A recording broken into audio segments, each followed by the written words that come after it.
We're back with more Chrono Trigger. Yay.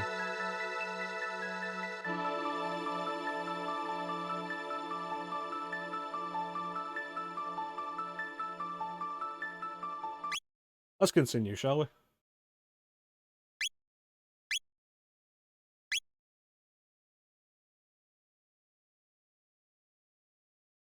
So the main thing I wanted to remember from last time is that this upcoming boss. This is taking a while to load.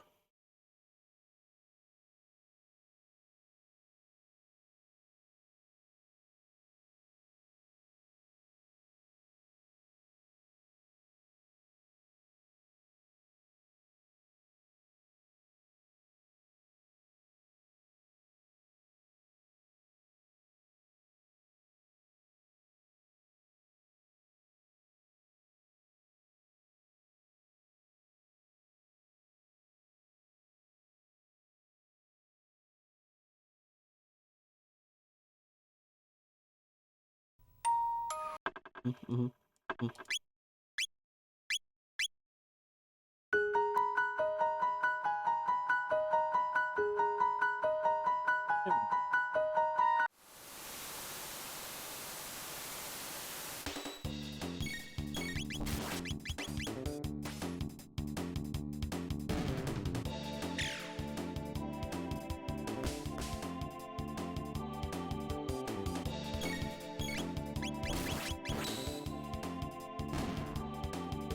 Yeah, I feel like Chrono Trigger is one of those RPGs that absolutely benefit is like way more than so many other RPGs from you talking to NPCs.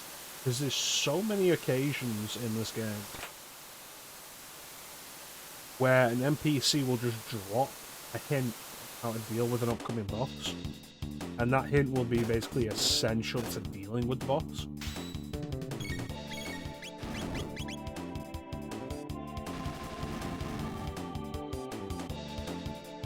And there's a particular fight I'm thinking of later on that's the main example in my head.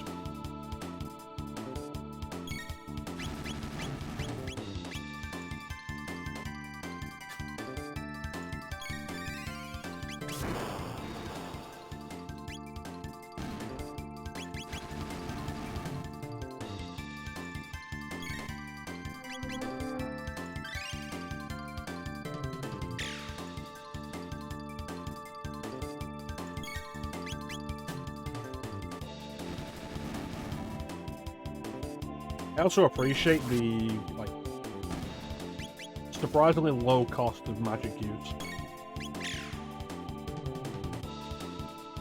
I feel like there's a lot of RPGs that make magic like so prohibitively expensive to use that it becomes a boss thing almost entirely.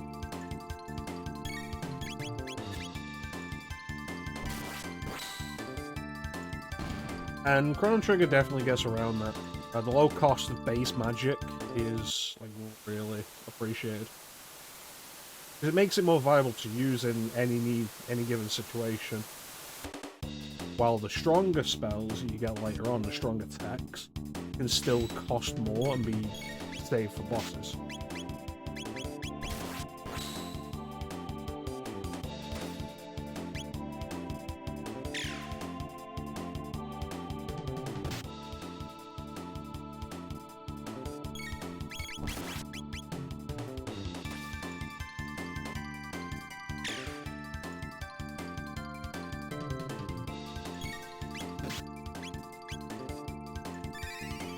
This dungeon does basically exist to get you into the habit of using magic,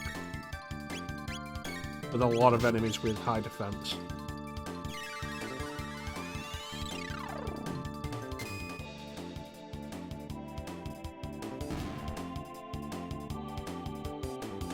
Which can be a good tutorial thing for the RPG veterans like me who are a little more hesitant to use special abilities and spells and such because of the cost.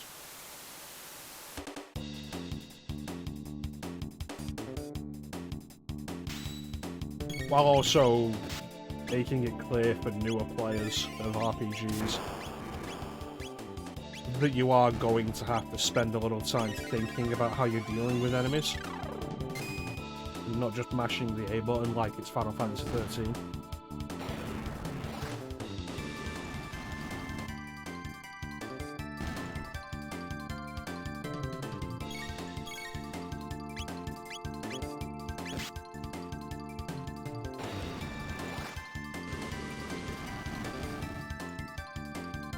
It sounds like a specific dig at Final Fantasy 13, but it's... Use 13 as an example more because it has the auto battle, the auto attack, just as the standard menu option.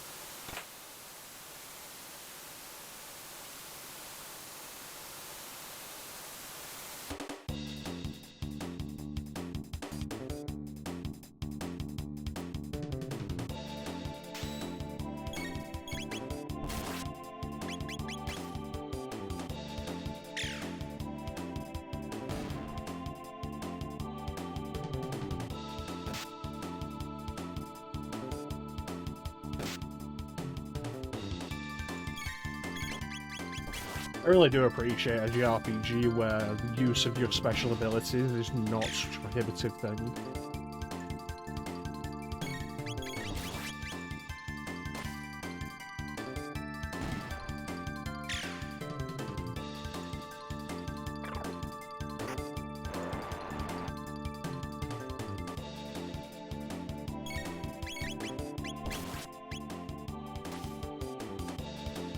Like in Skies of Arcadia, where the use of magic, any magic spell costs 1 MP. But what it really takes is the SP that you build up across turns that makes you consider what you're doing and when you're using it.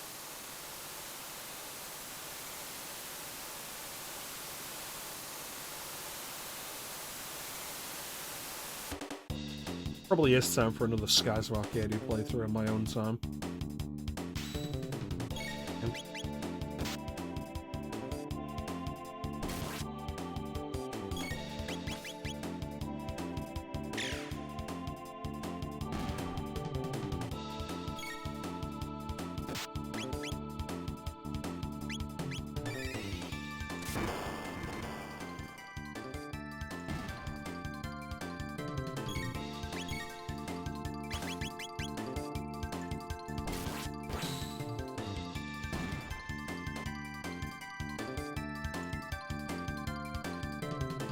Very good.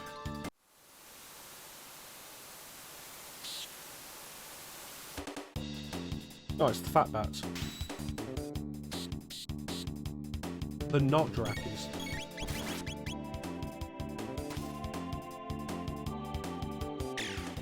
None of these guys had such a high physical defense before.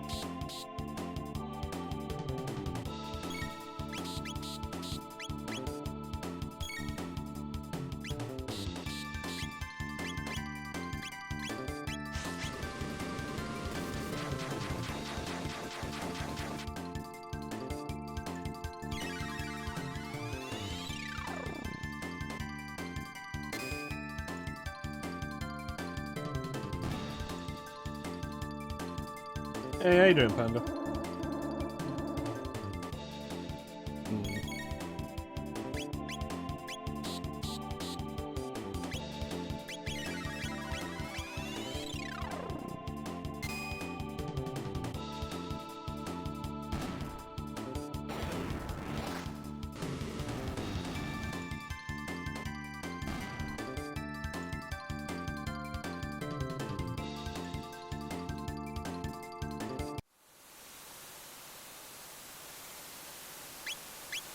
What are we looking at next? Leave.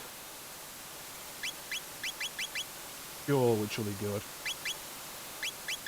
Napalm, which is definitely good.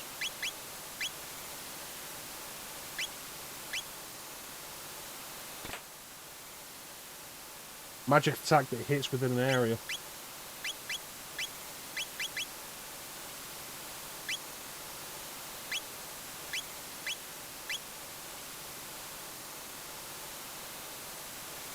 Yeah, it's like Final Fantasy, the original release of Final Fantasy 1 definitely has it as something of an issue because it goes off charges per day to cast magic.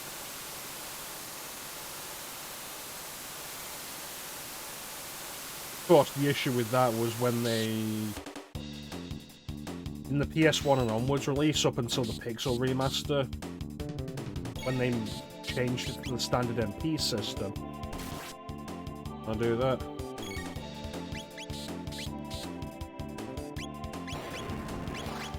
It meant that they had to remove boss weaknesses for specific elements, because otherwise you would just tear the bosses apart.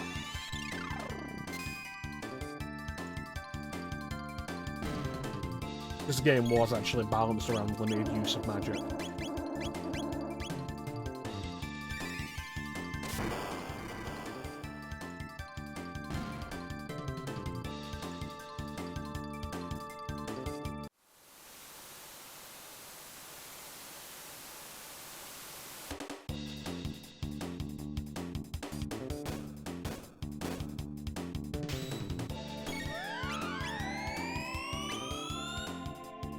That son of a bitch.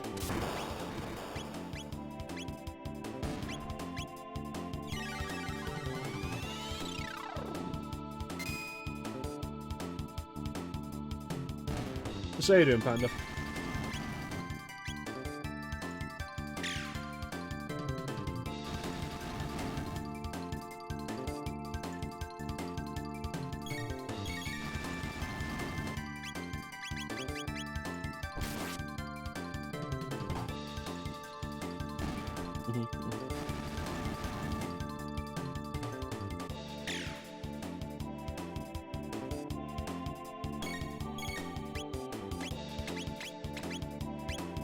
Yeah, that's good.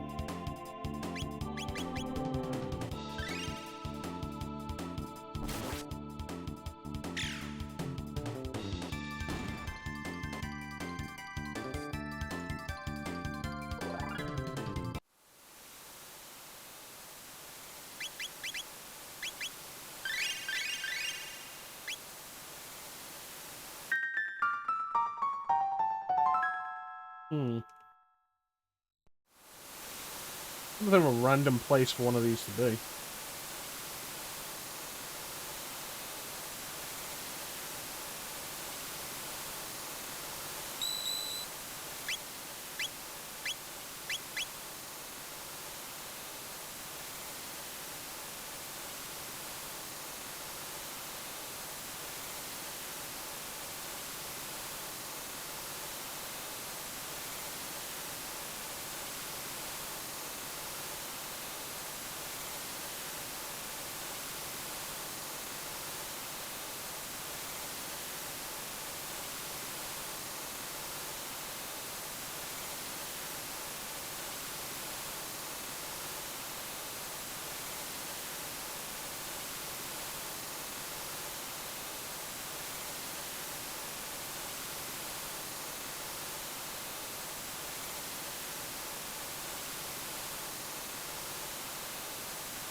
Let's see how well that was. Is there anything else over here? I felt like there was a chest in one of these.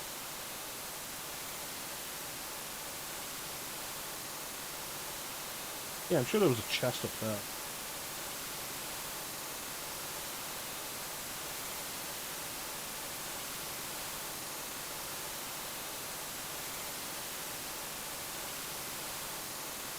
Hmm. Oh well.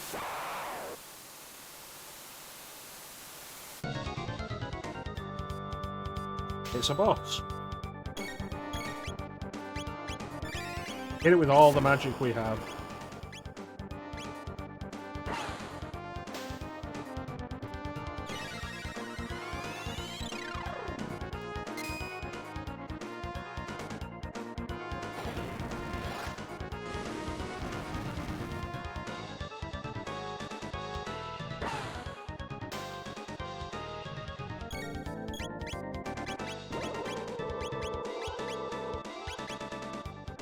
That was nasty.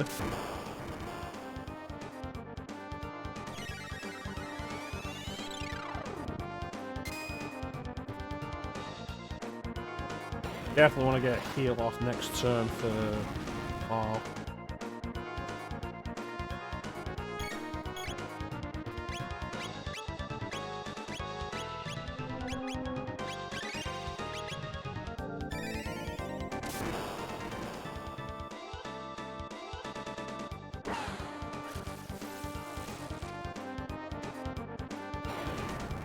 That was rough. Okay, it's in a counter state.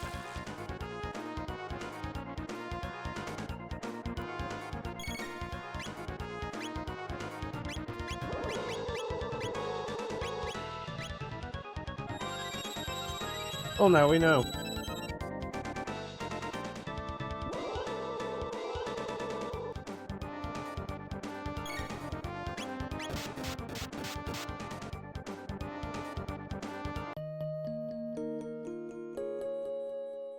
Alright, so don't attack it during the counter state.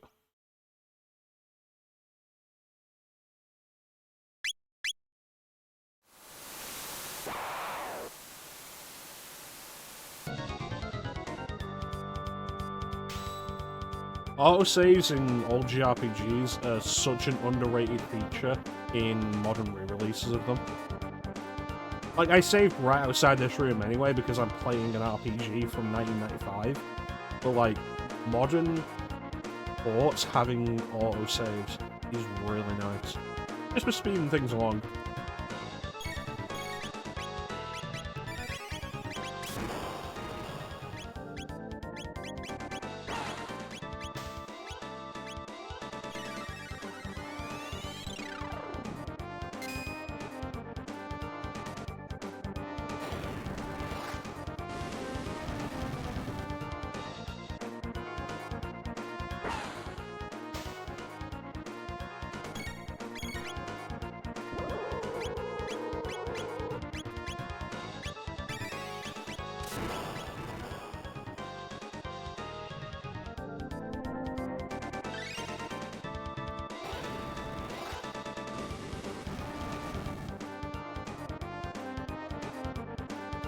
Okay, don't attack again. Run out a potion, why not? There we go, now attack.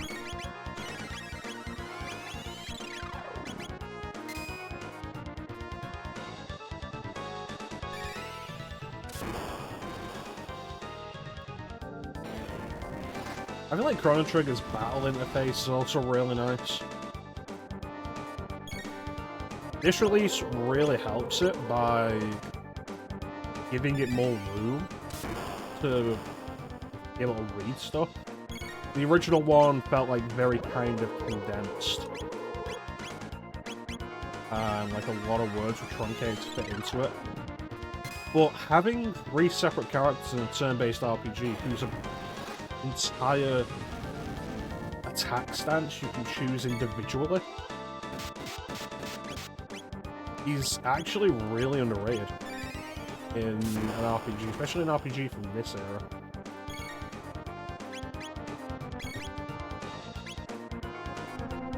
It's like, rather than switching between them by pressing a button to switch the menus over, I just have access to both menus here.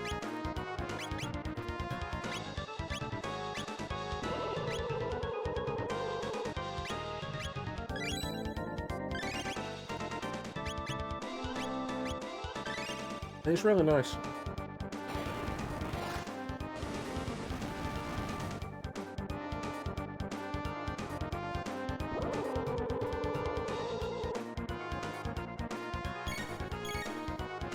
As somebody who spends quite a bit of time in JRPG menus, it's always really nice to see an efficiently designed JRPG menu.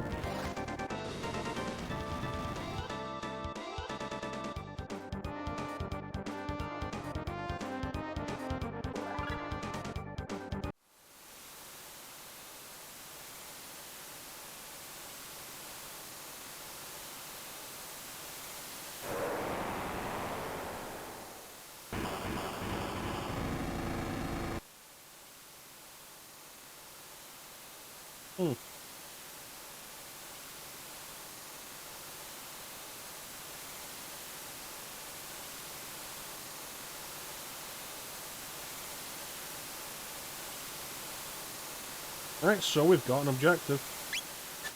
Or a defined objective, at least. Speaking to the characters in the Fiend Village gave us that information already, anyway.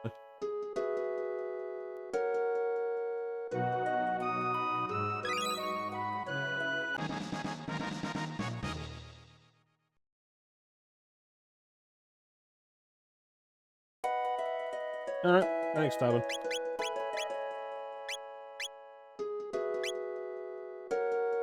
Oh, that is actually really good.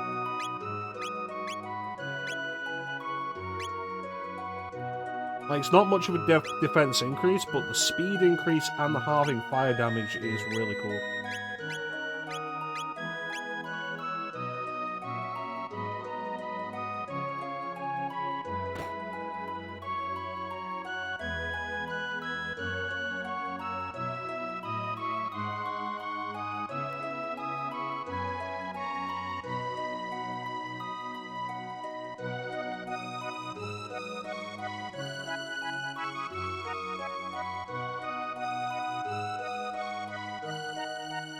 Yeah, sure, why not? Oh, this is the adventuring school.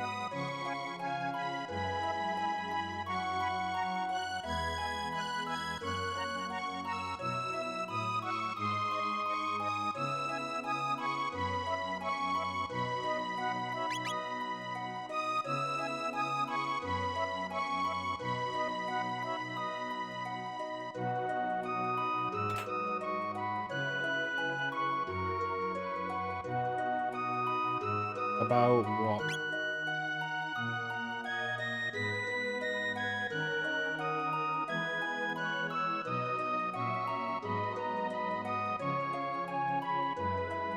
Alright. No, I'm good.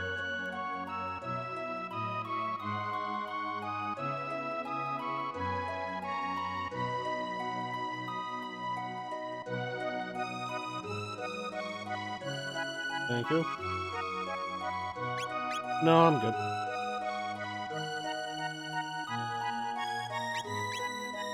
Always have to appreciate something like this in a game of this era that will teach you basically everything you need to know about the battle system,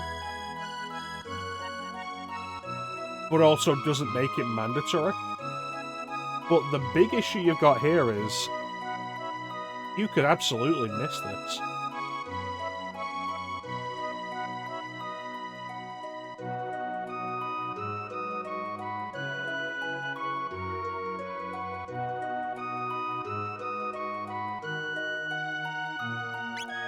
No, I'm not going to pour.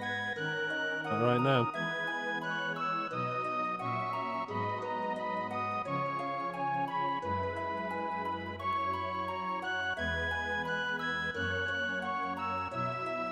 Well, they tried.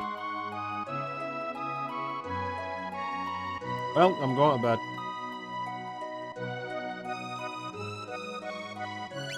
Yes. I assume the two girls with me will sleep on the floor. The game will neither confirm nor deny this.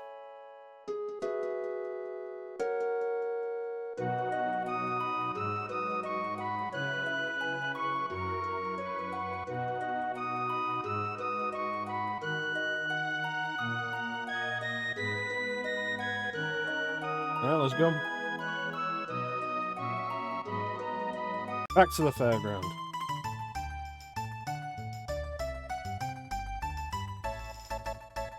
Ugh.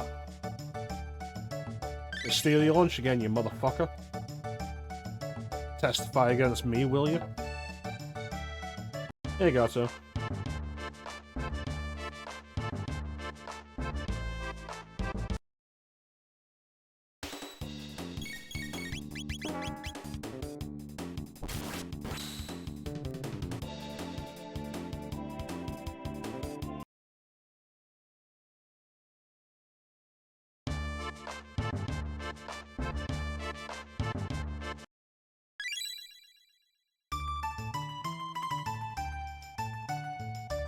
Still got first strike off, though.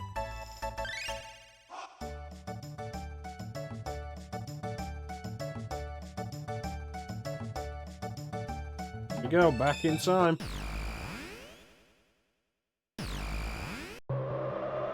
Don't need money, don't take fame. Don't need no credit card to ride this train.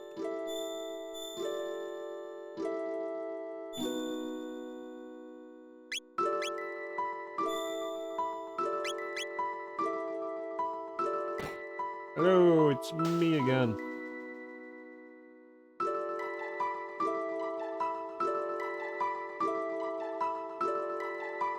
Alright, let's save the game before we head back in time.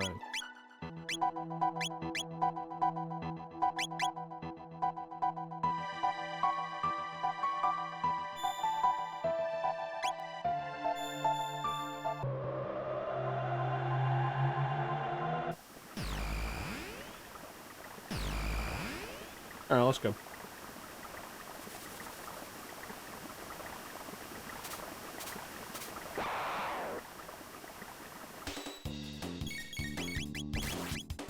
Kill them all. The gods sort them out.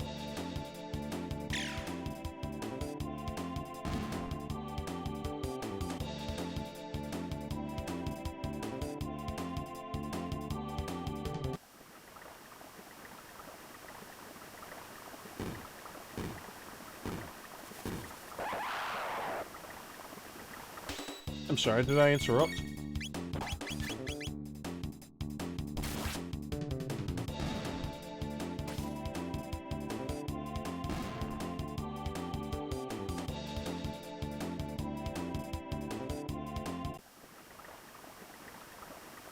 Anyway.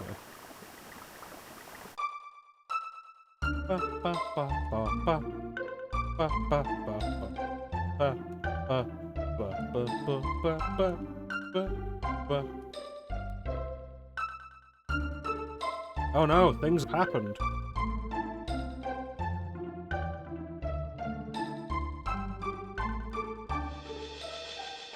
Taking the bridge, you say?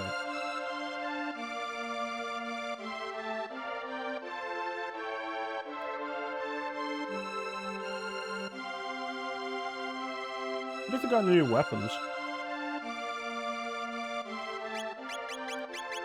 They do not.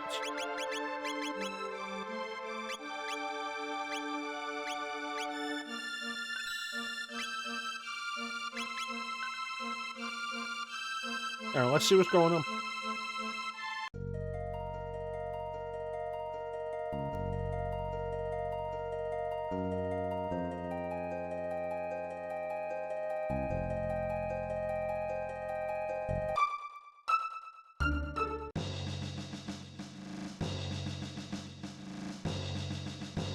Right, it's me. The hero, you say?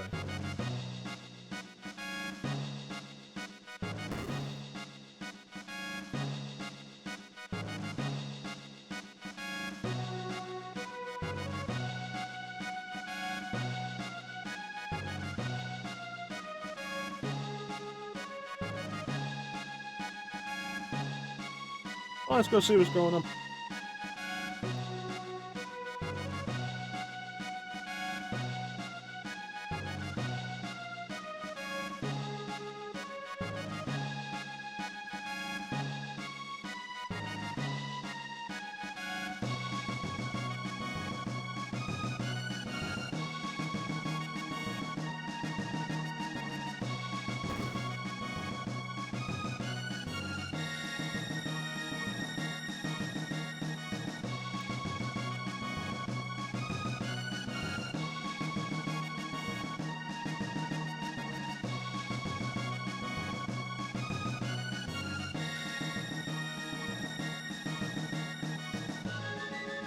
Well, I guess we're going south.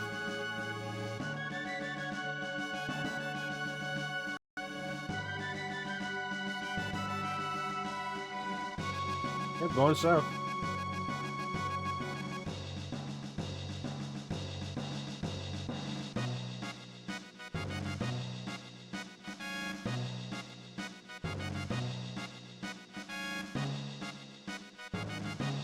No, we are all still at max. Jump. Cross the bridge.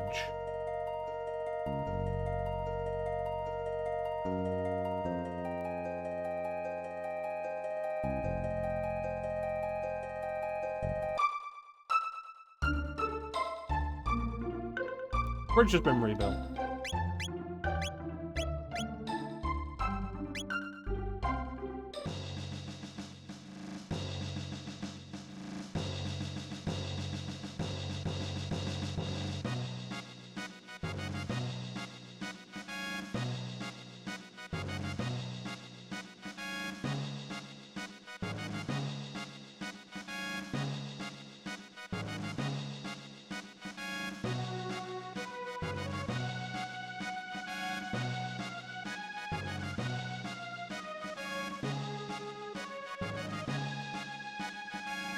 Well, I guess we better go and get them some food.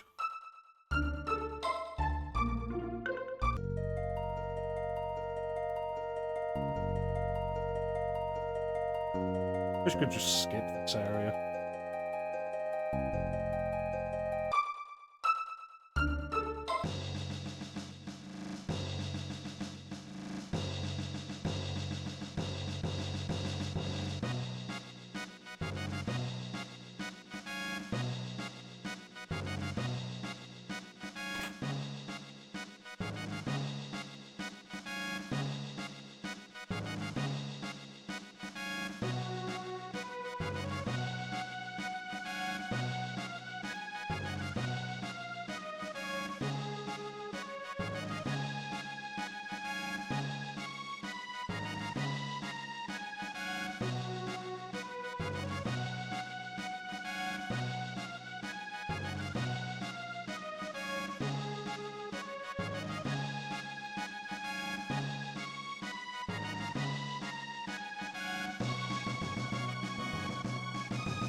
There we go.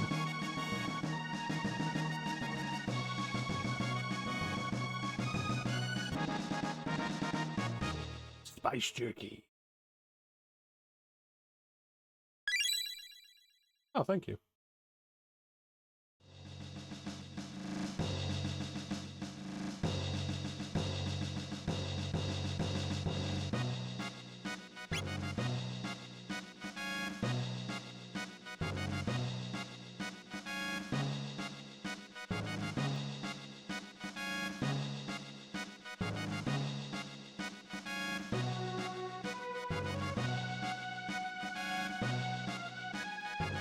Strength capsule. That's what I was doing.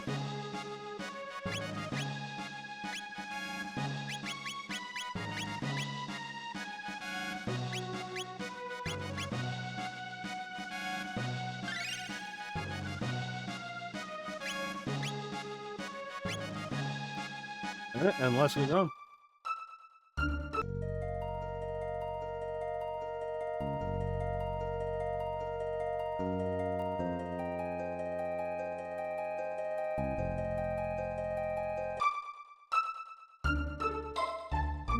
This is going to be the first battle on a big bridge that we have on this stream.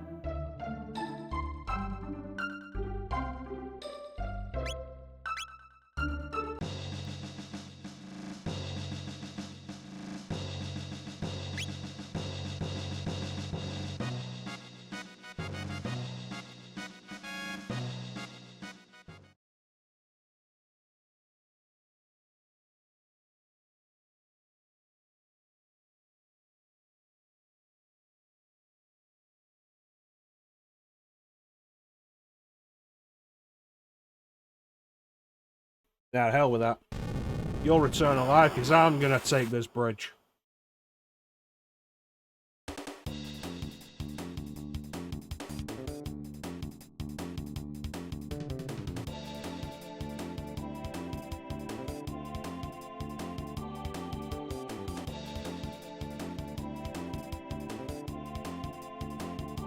Let's do this.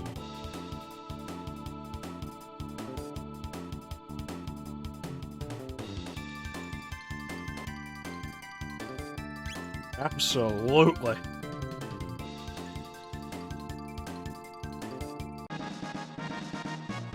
Oh, thank you.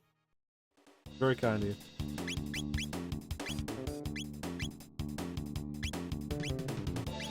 Alright.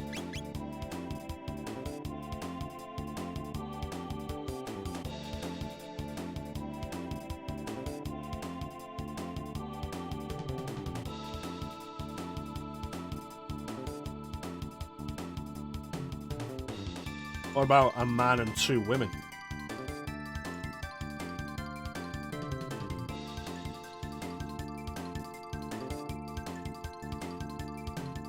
Let's do this.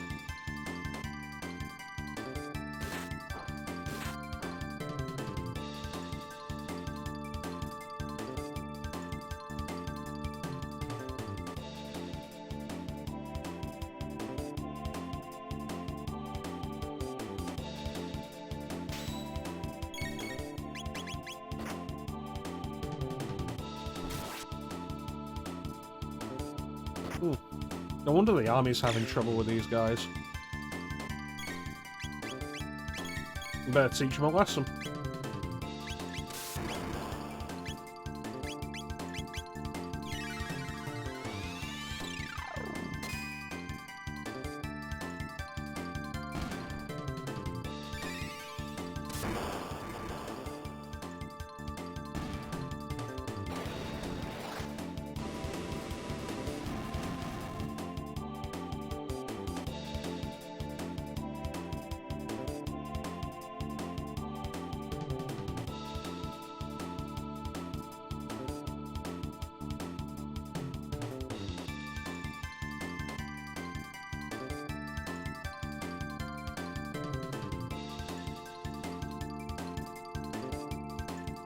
Wait, she says. Do I look like a waiter?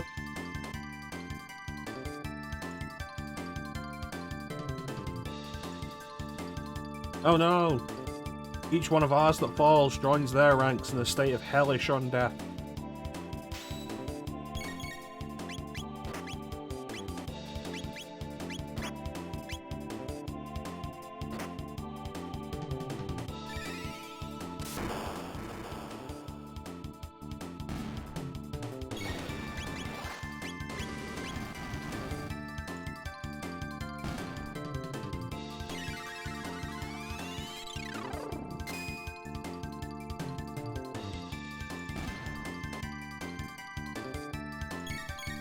Hit him.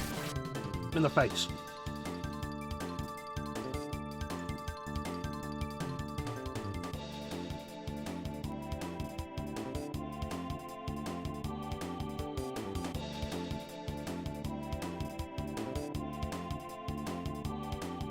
You hurt, Clemmy.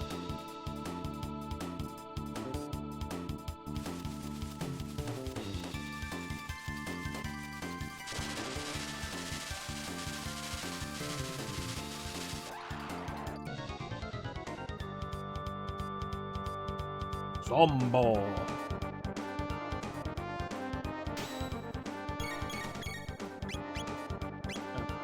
How we do on the legs? How we do on the head?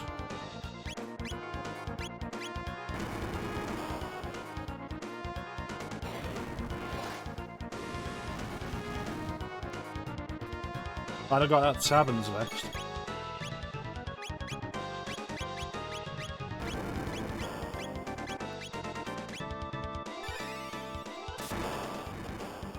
It's a good idea, Teak.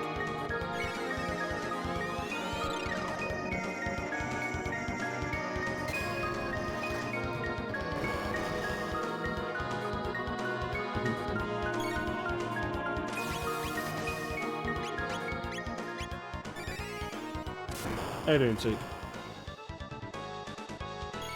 Okay, so the legs absorb something. Is it fire?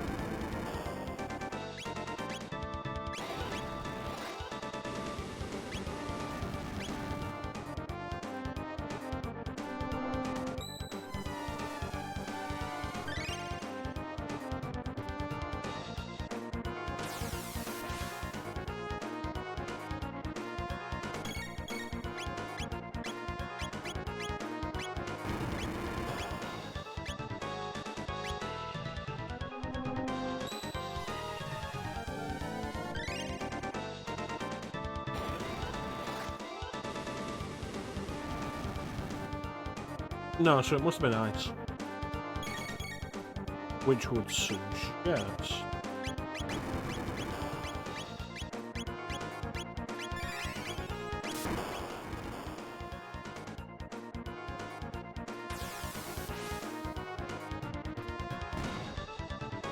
Oh, there we go.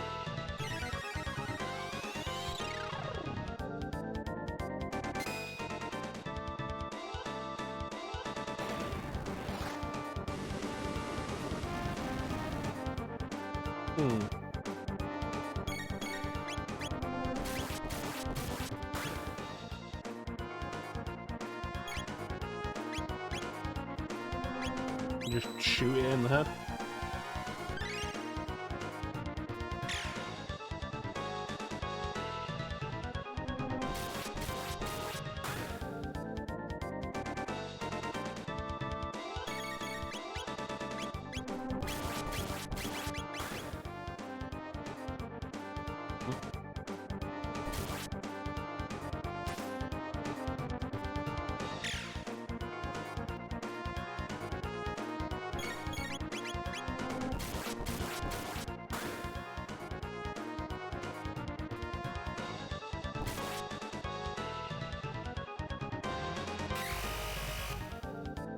Son of a bitch.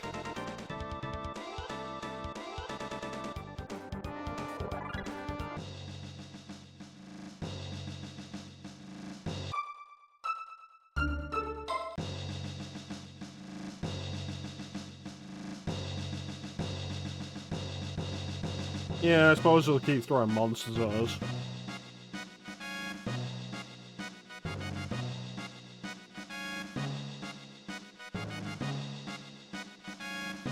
Right, well, let's head across then. Visit an inn, probably. But just in case we don't get to one. There we go.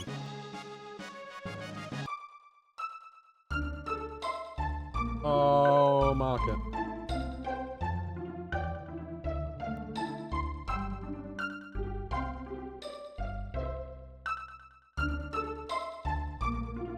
These aren't weapons.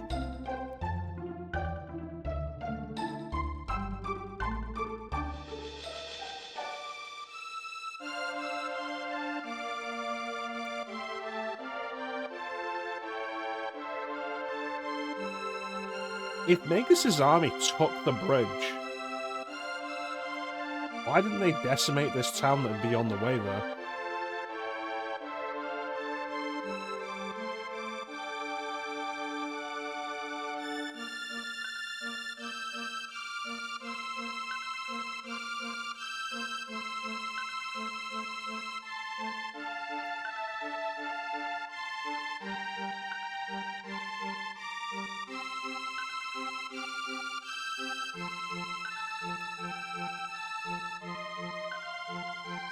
The Masamune.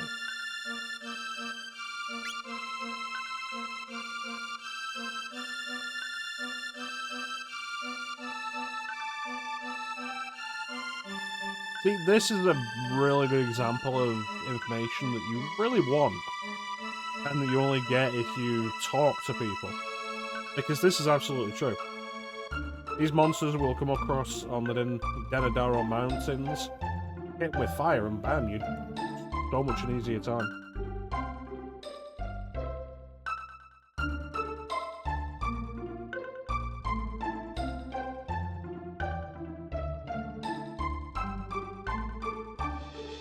This is also really good information to have.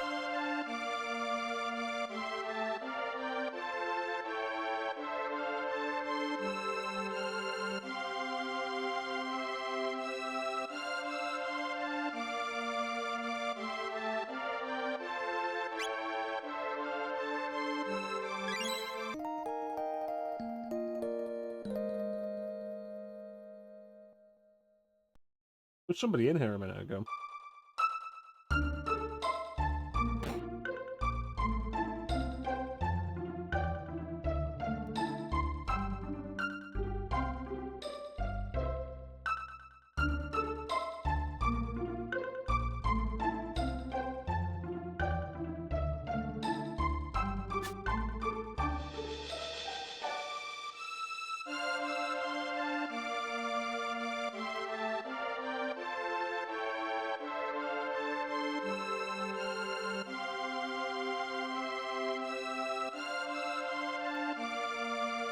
Okay.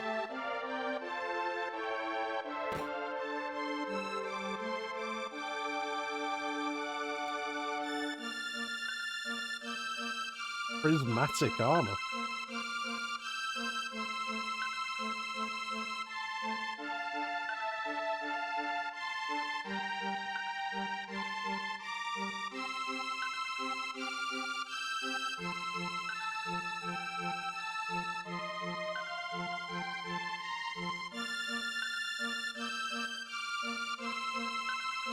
Aussie Flea and Slash.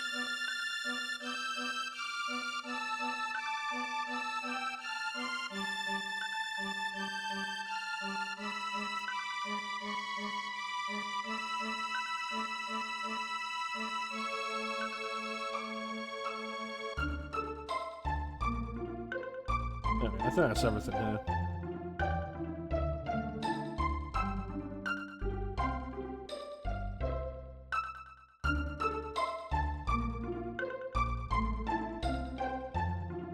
Alright. Wait a second.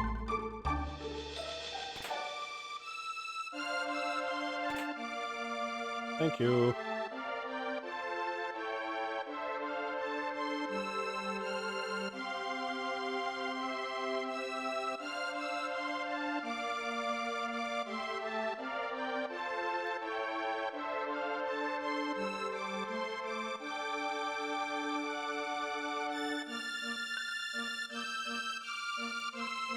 There he is.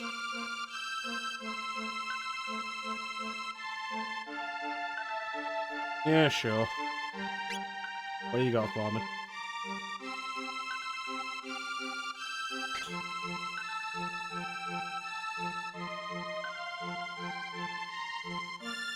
A frog in the southern woods, you say?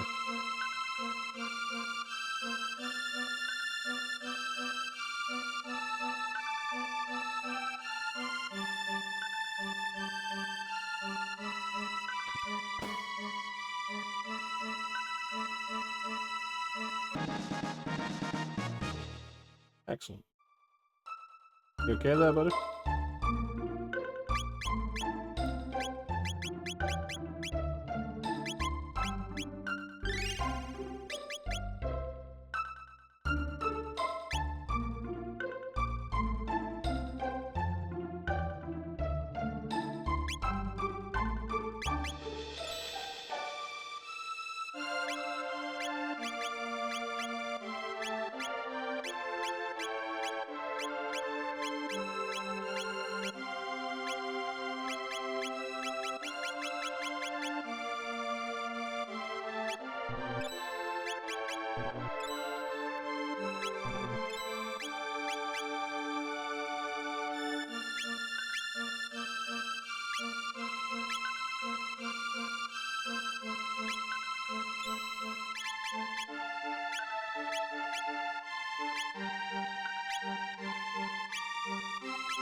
Hmm.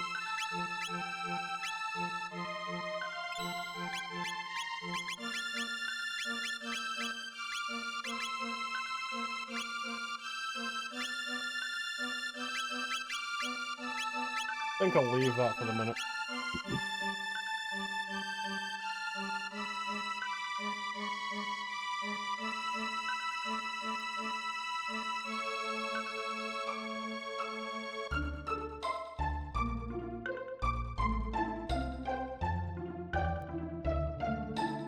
No, I haven't. What is the latest?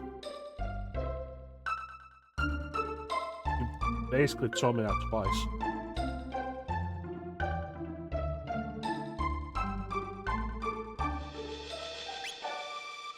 Good, got any new information?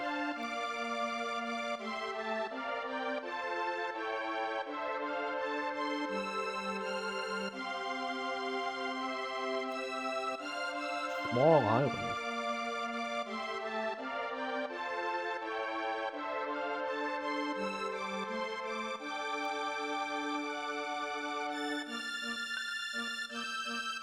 Hmm.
What is the hero's badge? How did Arthur acquire it? The Cursed Woods.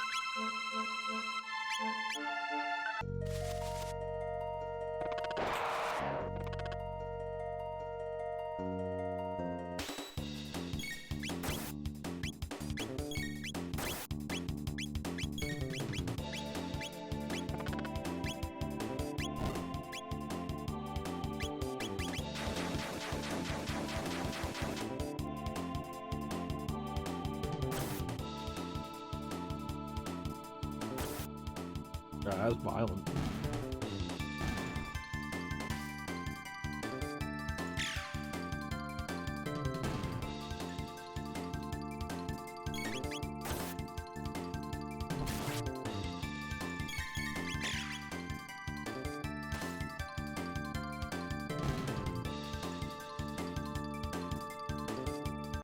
Alright, let's see if we can find Frog. See if we can find the right Frog.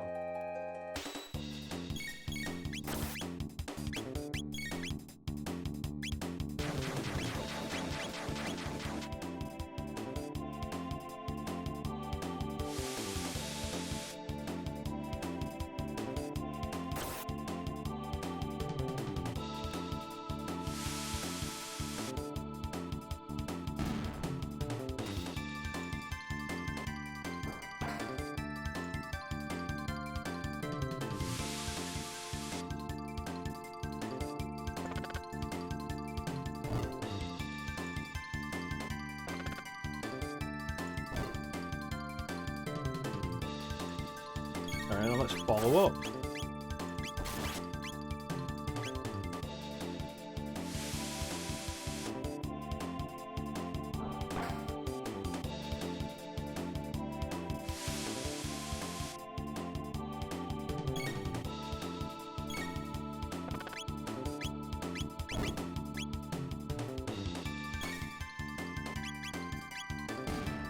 There we go.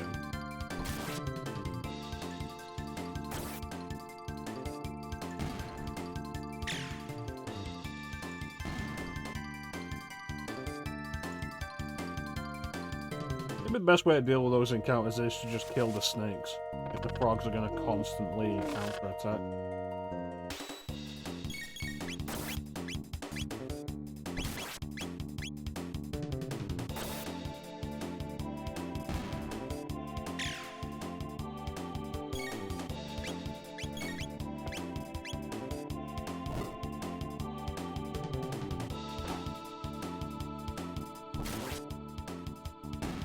Oh, well.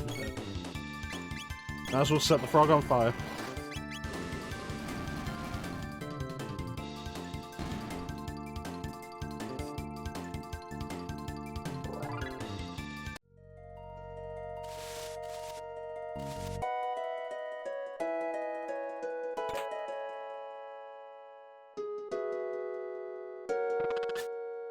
Oh, hey, frog.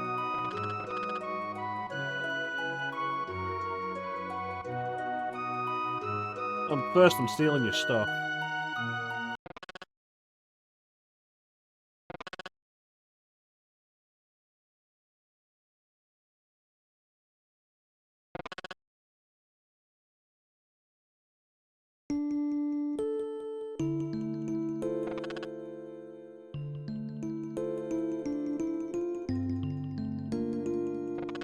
I mean, apparently neither am I, but I'm out here fighting.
Are we not fighting that one frog at the top?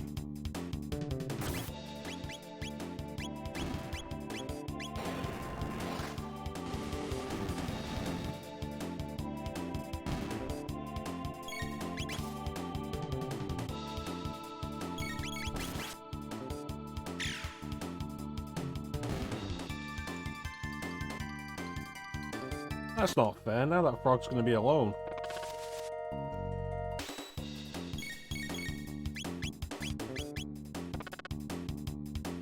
Frog's an amphibian, which means technically water-based, so it should be reasonably weak to lightning. Apparently not as weak as it is to fire, though.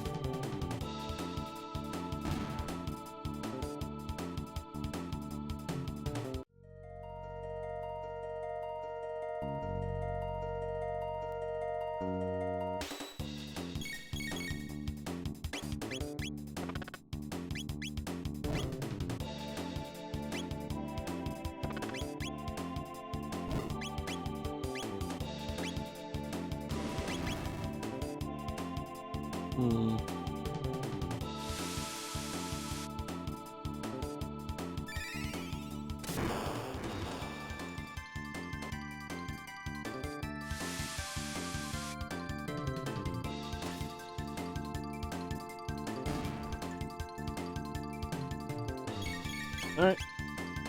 Lightning it is.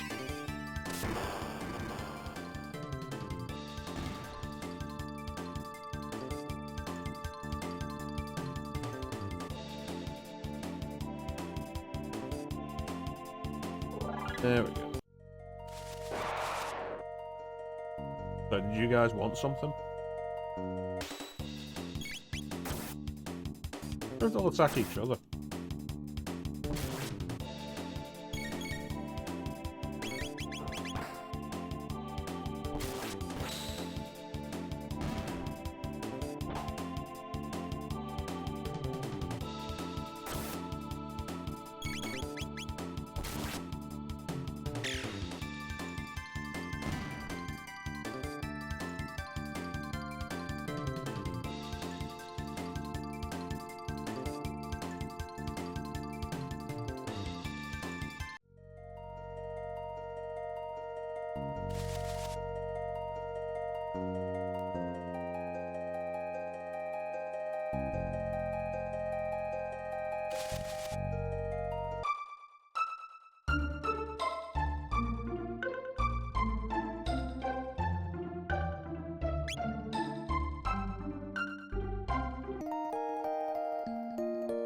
Guess the only thing to do now is to head for the mountains.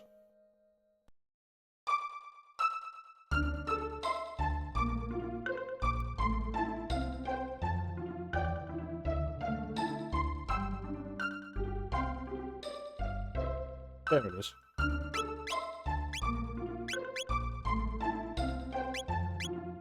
Well, let's go. Ooh, 300 gold.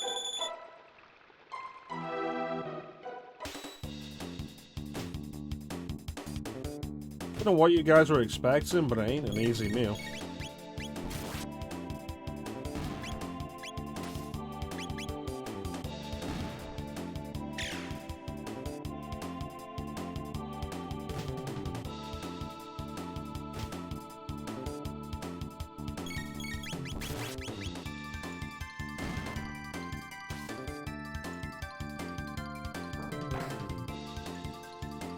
Blind colloquial fools.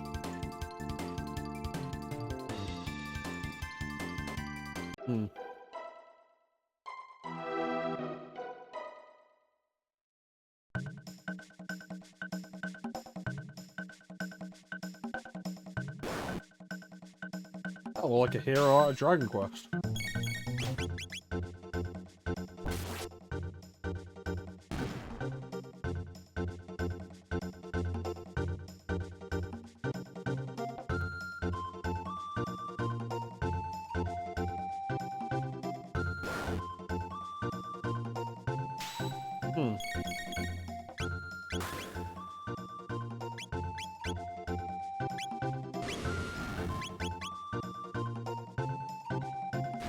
There you go.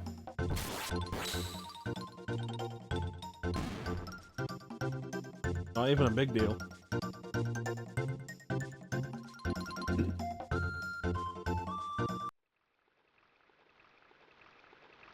Excuse me, sir.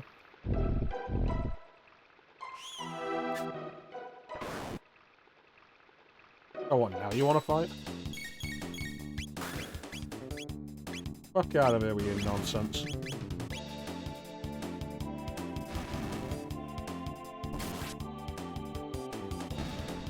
That's...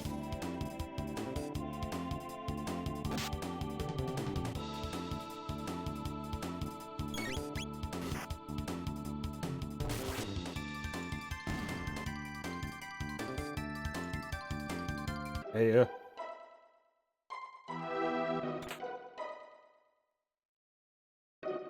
mean, that's worth it. Phoenix Down's always worth it. No, I can't leave that guy alive.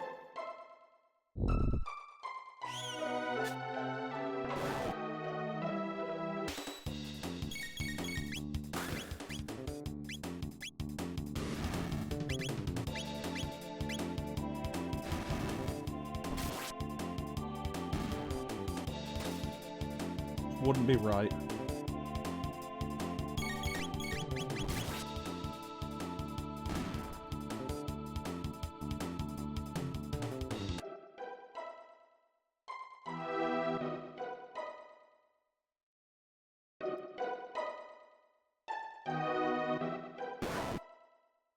I'm sorry, did I wake you up?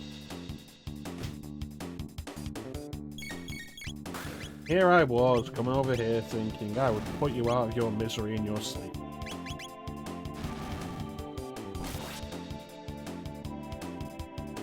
I want to make note of how you can absolutely see these things have a dick when they're sat down like that.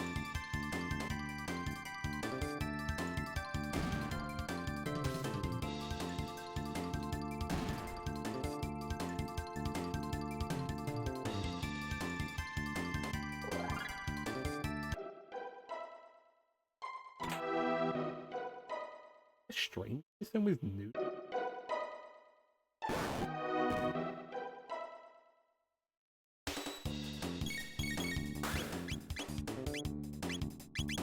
I mean, Castlevania counts. Yes. Symphony of the Night has the succubus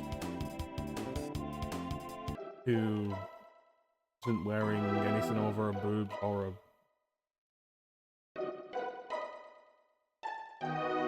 But it's pixel art, it's not defined, so it doesn't hit the same. It doesn't hit the same way, it's not the same kind of taboo.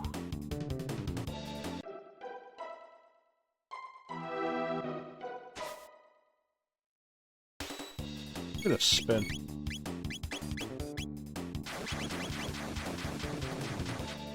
I bet Grand Theft Auto 4's got nudity. But I wouldn't be getting to that for a long time. I've considered Cyberpunk, and that does have nudity.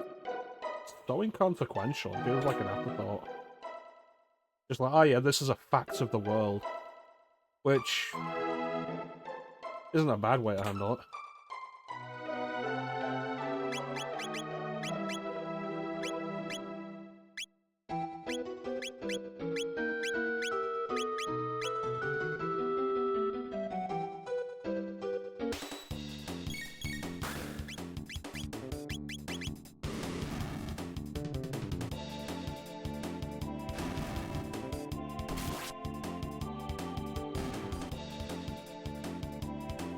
Yeah, I did have an interest in playing at least one of the God of War games at some point. And the old ones do have nudity.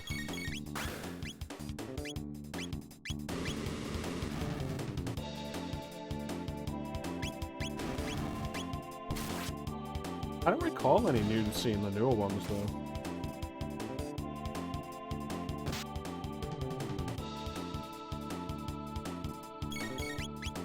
Possibly a consequence of actual maturity.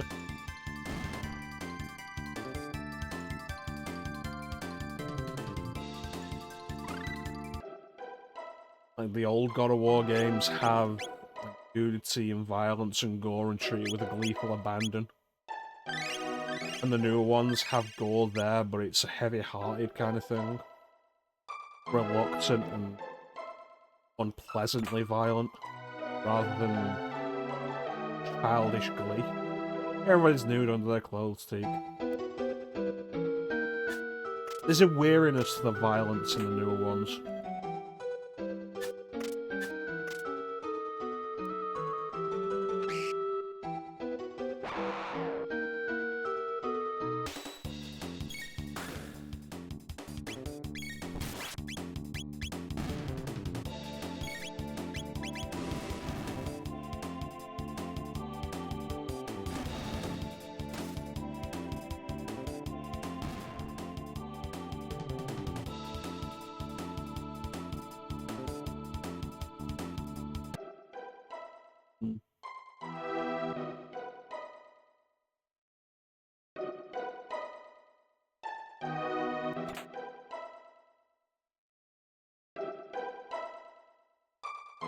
Like I say, it feels like a lot of what the newer God of War games do is specifically about approaching it from a sense of maturity.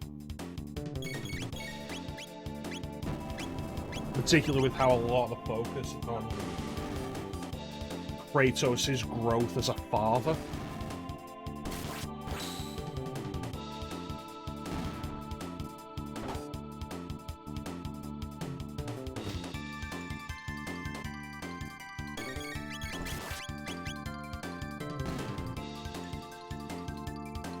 Although part of it could also be like the difference of the worlds. In the old ones, it was ancient Greece.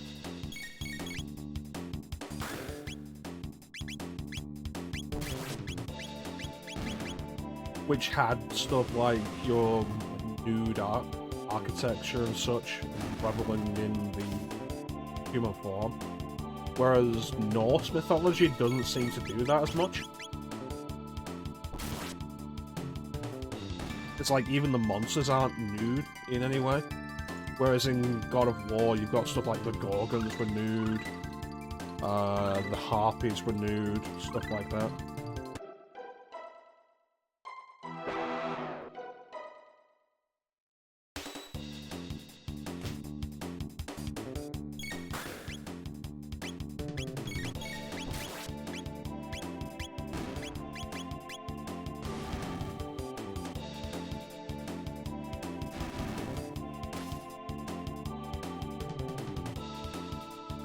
How did you deal with Streaming Cyberpunk with its nudity.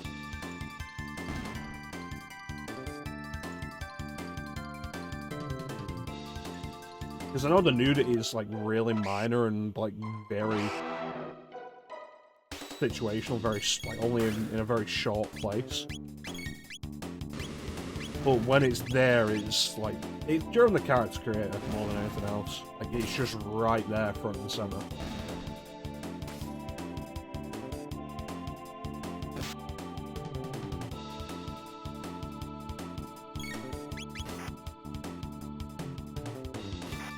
Streaming Cyberpunk's nudity. Like, did you just have it out there? Did you cover it up? Did you recreate a character?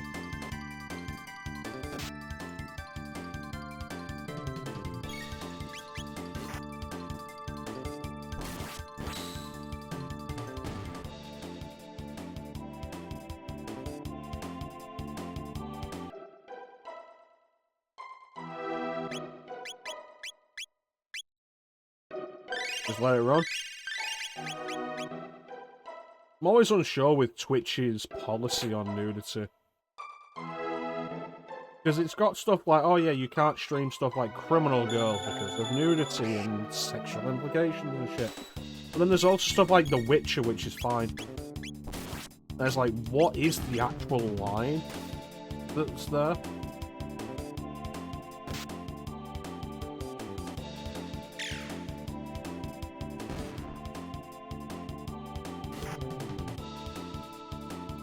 Can't stream Honeypot, but you can absolutely stream Grand Theft Auto 4.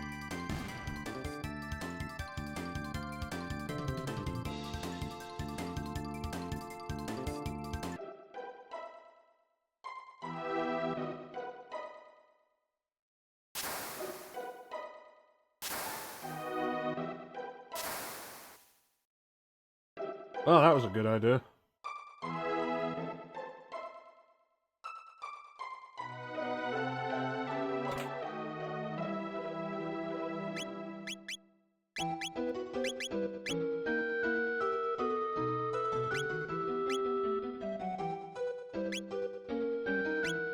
No, because the magic boost is something I want with her.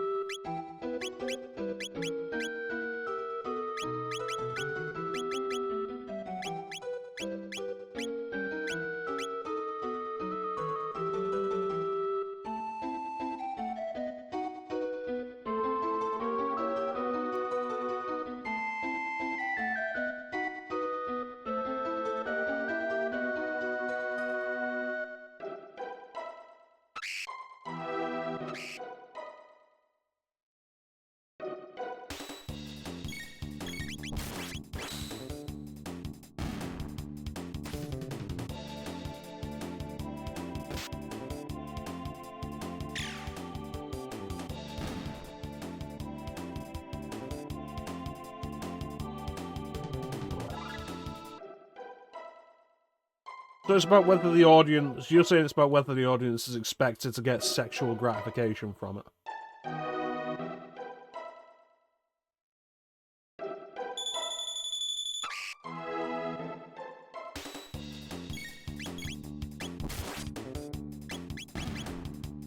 Which, like, let's be fair, in the case of The Witcher 1, like, that's exactly what it's there for. You might have evolved it to have some kind of storyline purpose by The Witcher 3, but in the first one, no.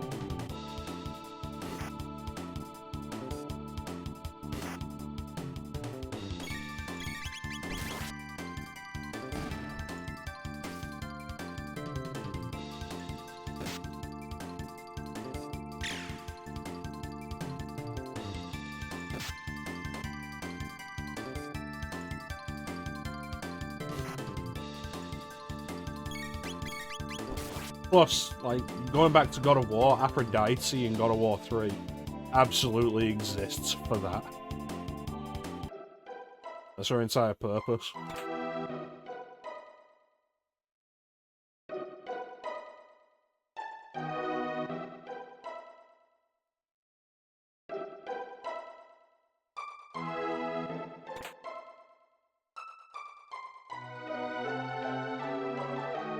Like, there's really not an all-or-nothing solution in these regards.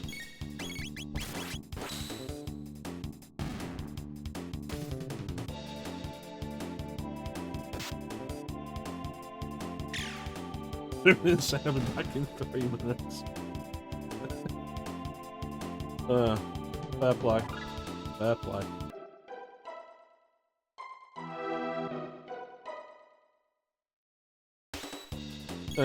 Well, it makes me feel better about streaming Super Mario RPG then. Won't have to worry about that extended sex scene between Bowser and Booster.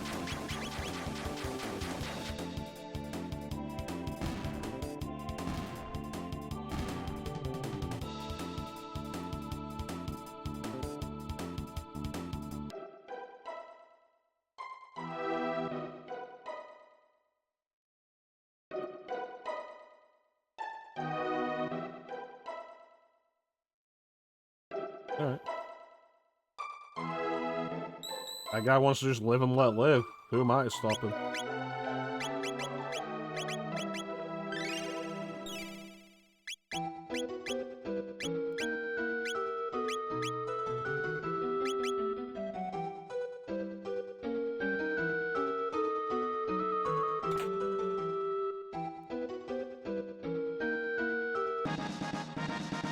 Ooh.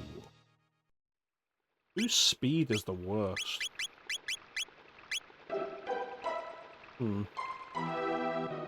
Let's up her speed, because she's the natural healer.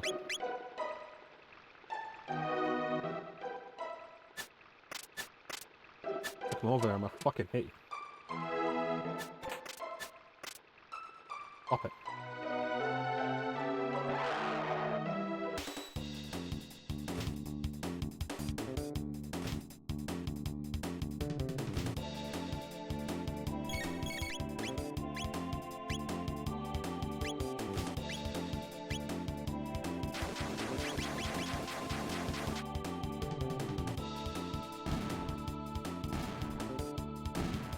And Lavos Dark Souls. That was a fun game. Every day I hold out hope that Night Dive will remaster Dark Forces 2 Jedi Knight. Oh, fuck, get back over her. I'm gonna kill you.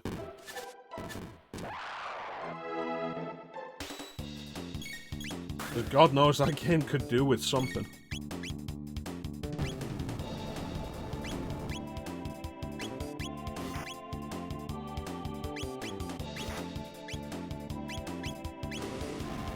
Even if it was easily playable on modern systems, that game needs something to make it more playable. Night Dive Remastered is just the thing. Speaking of remasters, I need to pick up the Soul Reaver.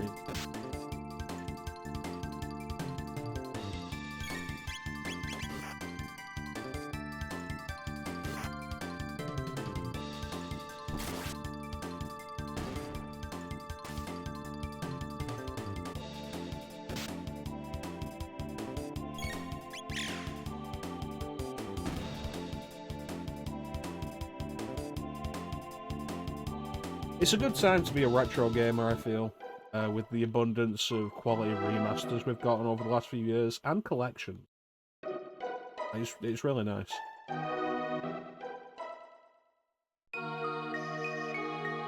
Oh, it's Teak.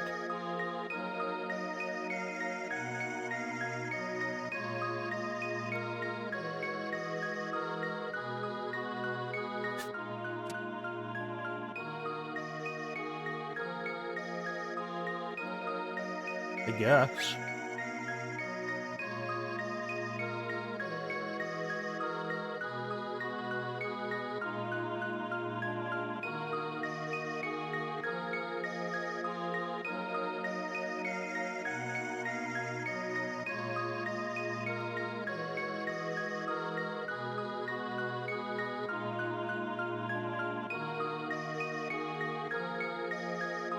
Yeah, I'm not going to use that sword. It's not my kind of sword. I am a peasant from a medieval European society who uses a katana.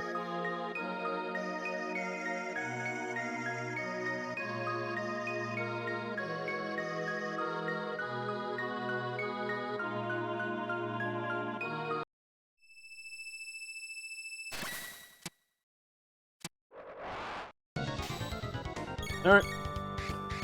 Kill him. Do I have any buffs? I do not.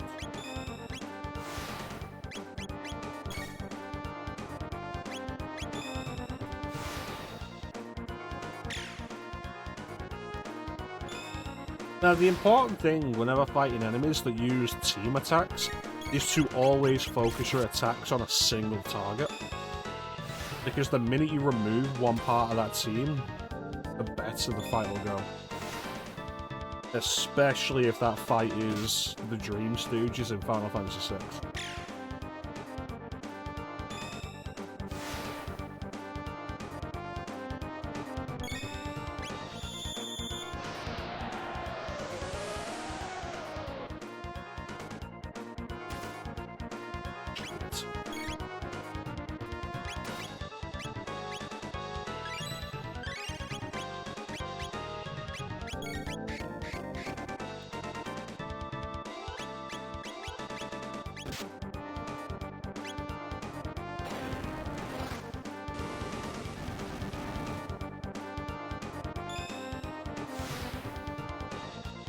I do appreciate Highlander references as and when they appear.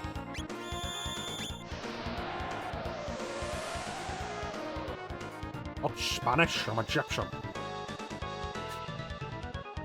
God damn it.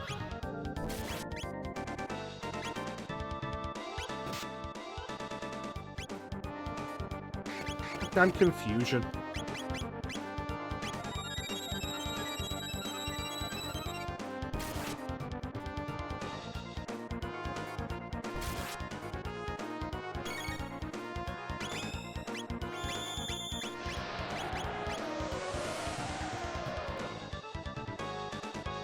Right.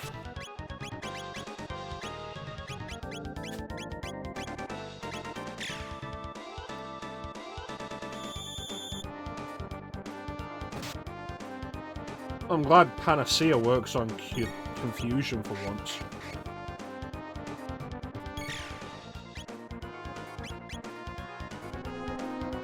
There we go. Finally, Oral World.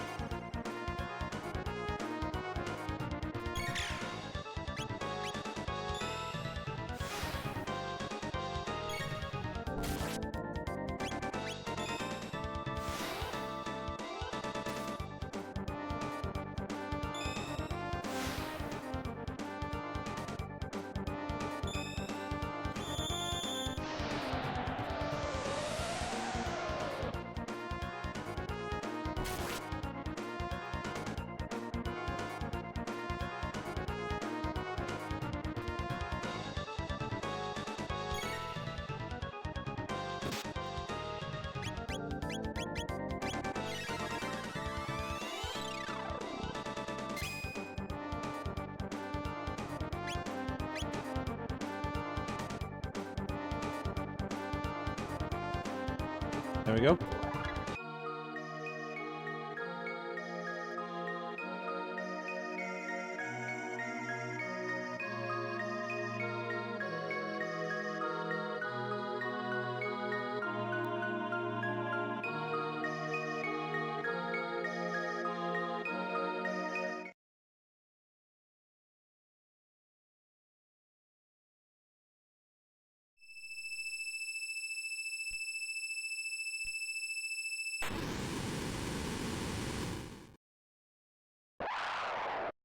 I wasn't expecting Fun Barber.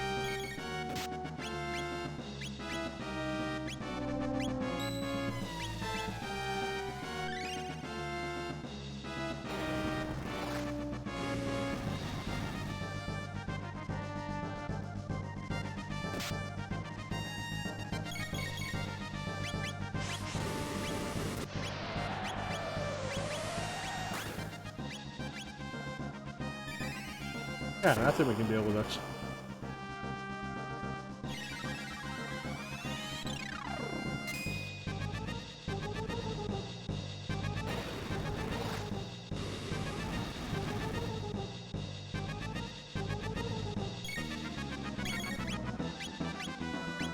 This is why it's important to remember that wind dissipates whirlwind energy. Because that's an attack that'll hurt if you don't deal with it.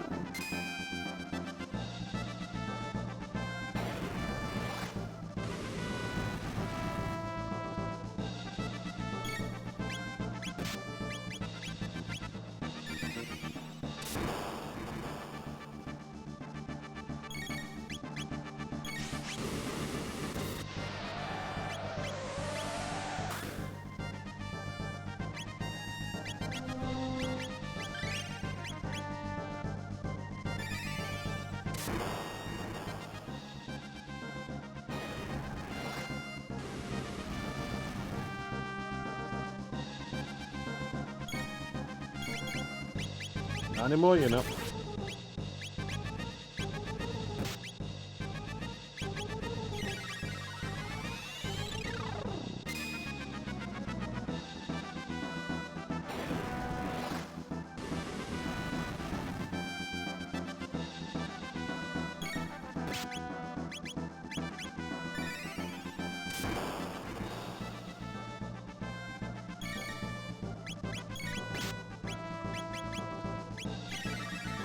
Oh, shit.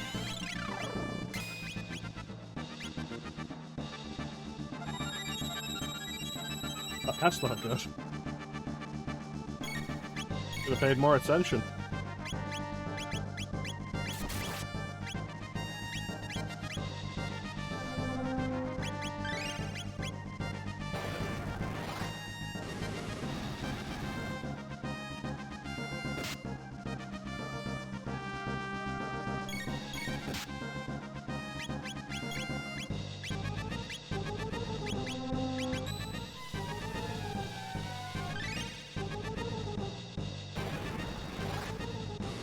Being able to do a full party heal from so early on is like the main reason why I keep marling my party for so much of the game. And why whenever I have to swap somebody out, it's always the other person.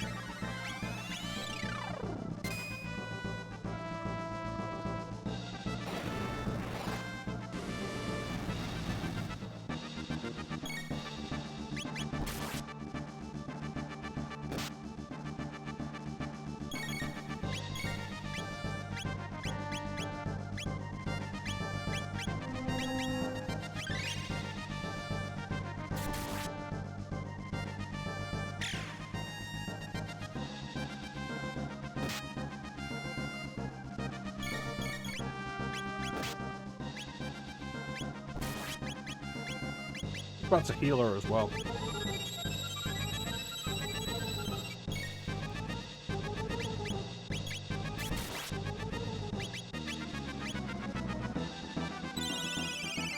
Yo.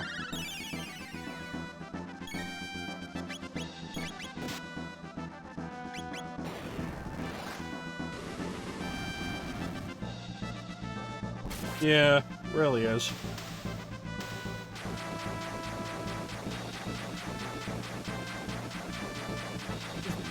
Even without the ability to heal the entire party, she is the designated healer. It's like in Final Fantasy IX, you're always going to have, like, once you get control over who you have in your party, you're always going to have either Garnet or Aiko.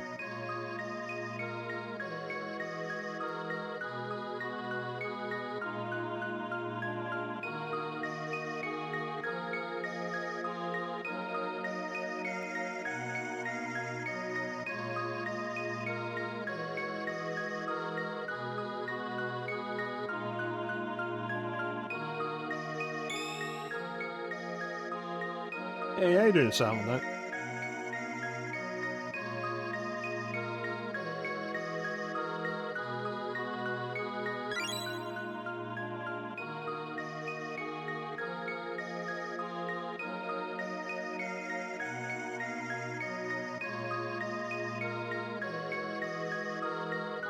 The Broken Masamune.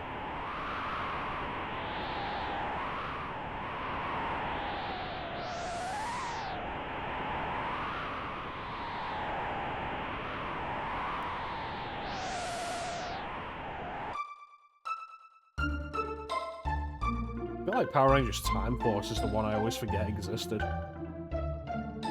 Like, of the original Saban era. I feel like it's the one I always forget existed. That and Mighty Morphin Alien Rangers.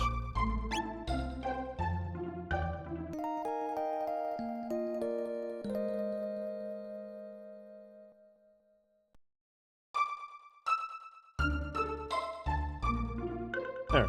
Let's go and see Frog. Although, actually... Hello.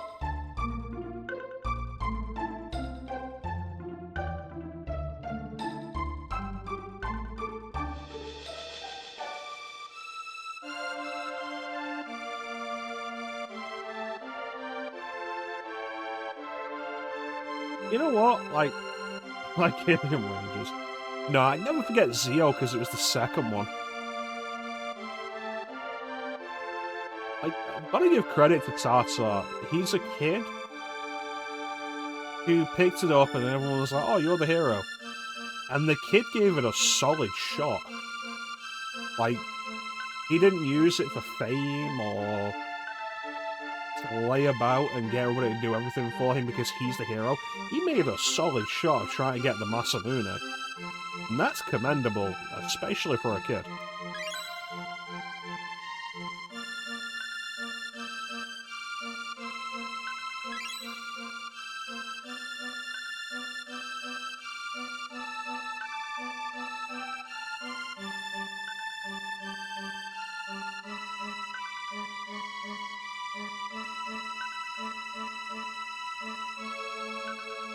For his dear departed mum's sake.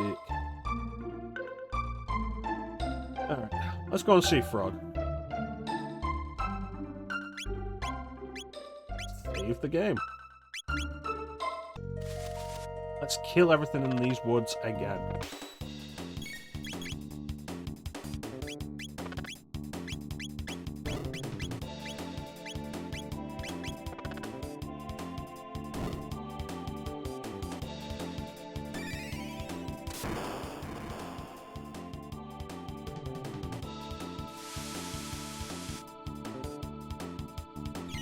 Oh yeah, fire's the good one against these things.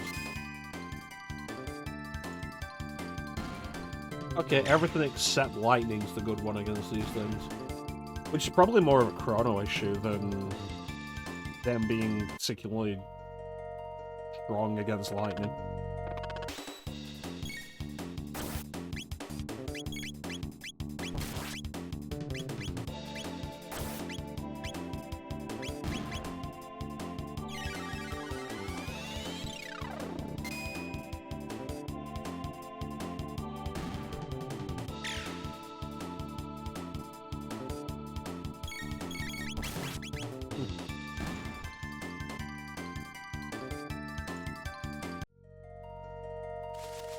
I'm not sure how far I'm planning to get today. Like, last time it was absolutely a thing of, like, I'd like to be done with our first trip to the future. We got there. We got there.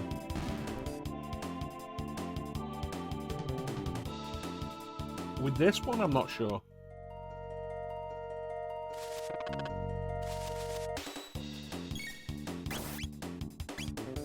No, no. You attack the snake. You ice whichever of these survives.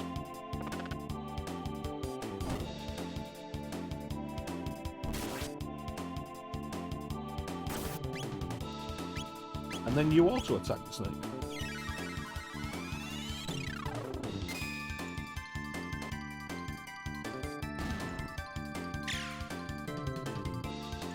So we're doing more Castlevania tomorrow. It's Rondo of Blood.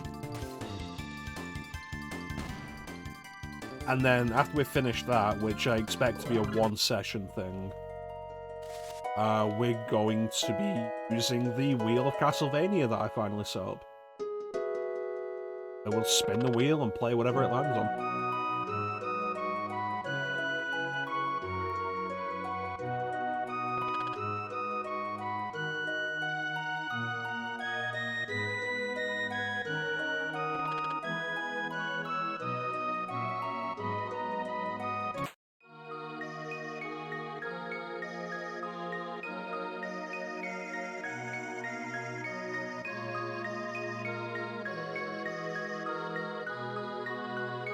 Melchior.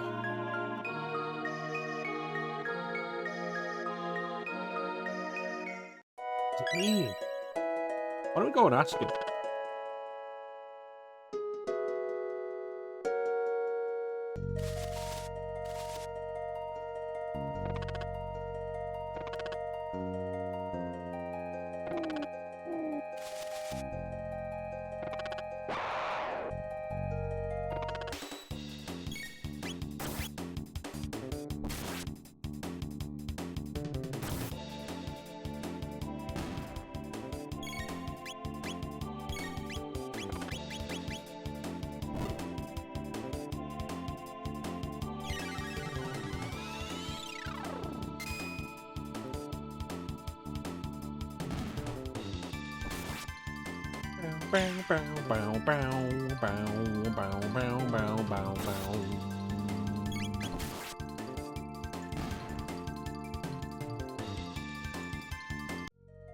Alright. Don't want to fight you guys without the snakes there.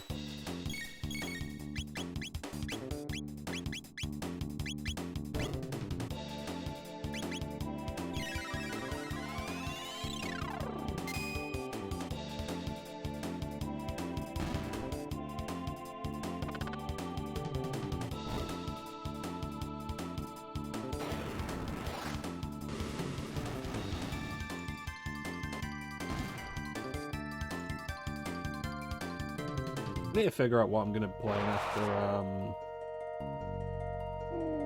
Final Fantasy 7 Rebirth.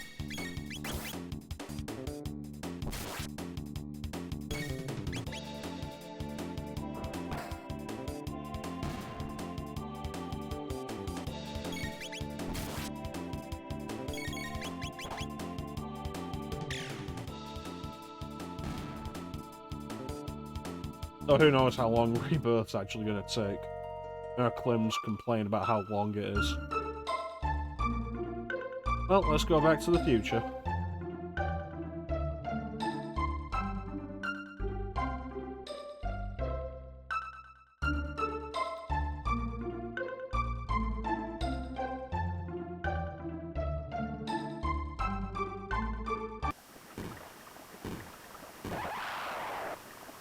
Yeah, I've heard it's quite long. It's not like Remake was an insubstantial amount.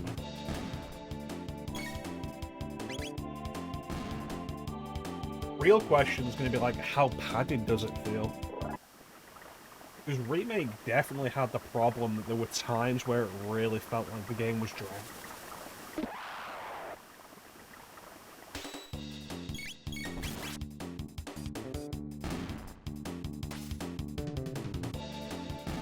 Largely because of the padding. Like going through Hojo's lab is absolutely an example of that. I feel like Sector 5 is also an example of that. Wasn't great.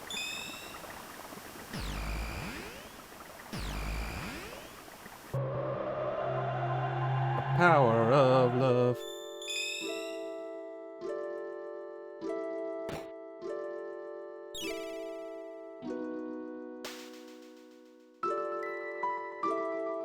You keep saying that, but you keep not saying anything else.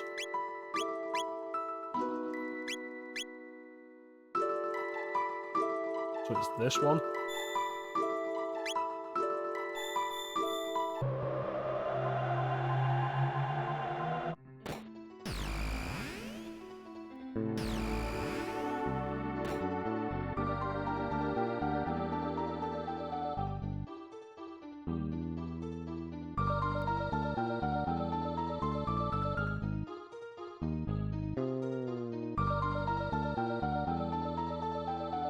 Still selling for ridiculous prices.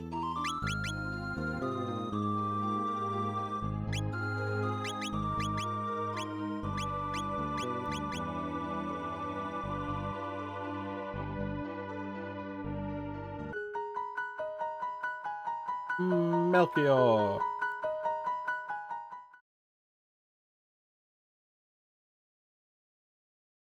Right, Mr. Masamune.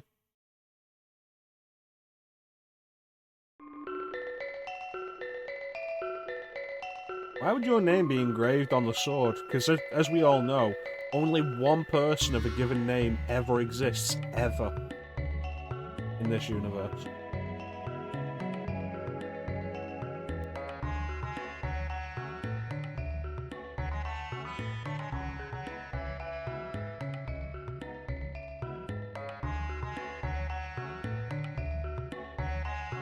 Moonstone.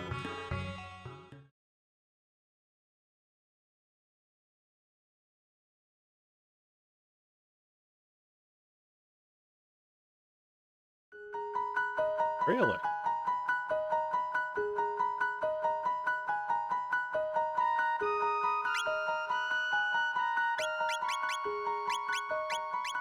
No, you've got nothing I want. Longer ago than I could even imagine.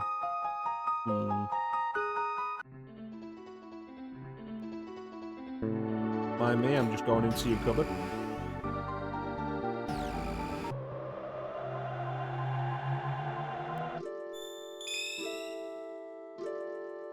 What about you, Time Dude? Do you know about Dreamstone? Oh, there you go. I imagine quite a bit. Incredibly ancient mineral. The prehistoric era, which I very fortunately have access to here.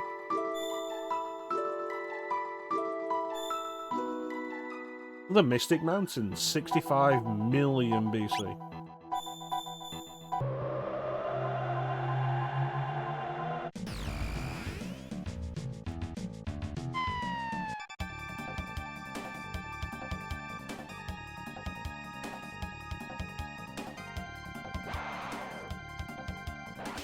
The hankering for a fight is what they are.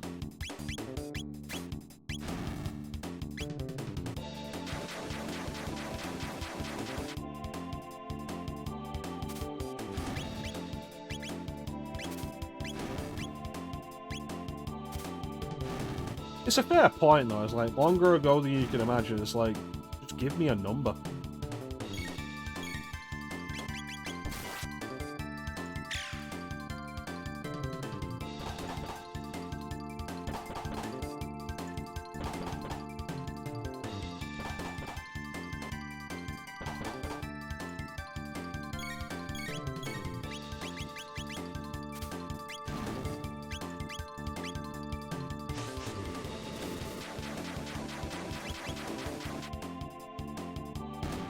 Yeah, fire seems good.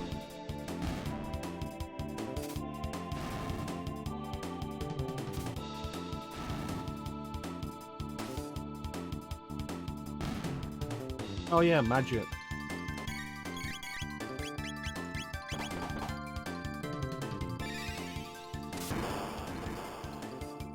Yeah.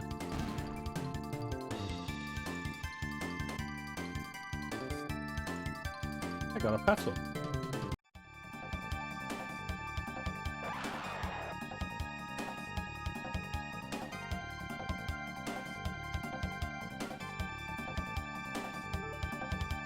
I mean, at that point, I think really you just talk about civilization. Once you go outside of a time of recognizable civilization, then it's difficult to fully comprehend.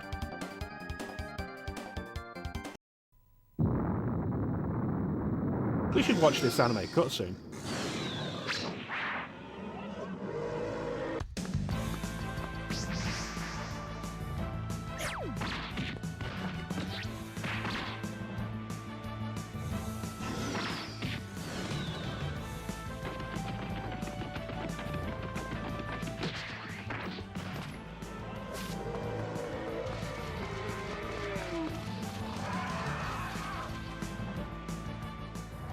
I think I'm in love. The anime cutscenes are cool, but what was always weird to me was how they happen, and then the in-game version of that happens immediately after. Which makes them a cool bonus, but ultimately really pointless.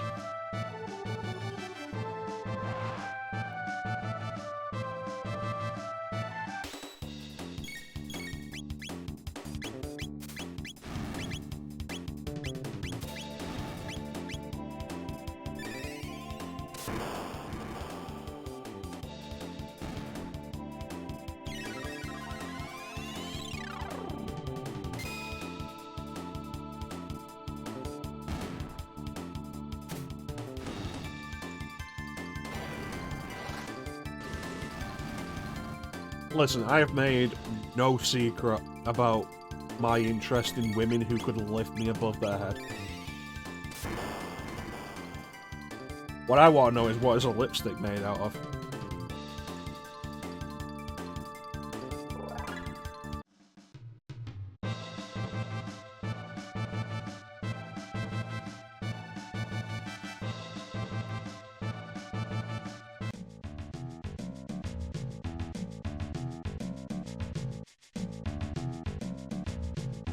I'm gonna call her Gao.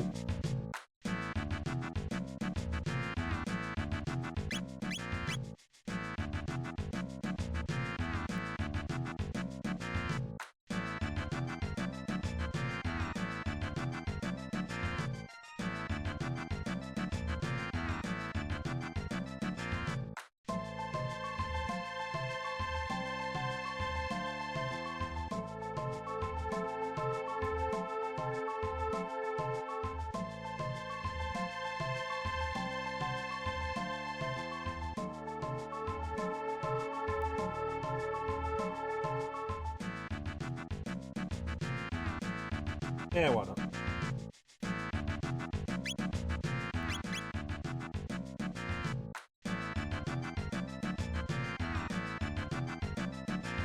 Get away from her.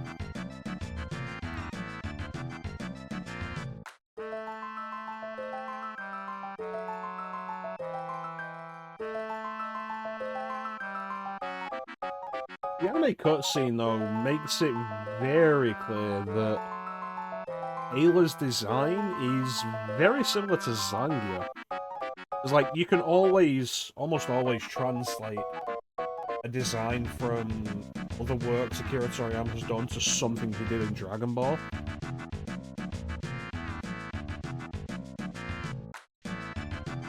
And with Ayla, like, it feels like Zangia's the best comparison. But whether Akira Toriyama actually designed Zangia is the question.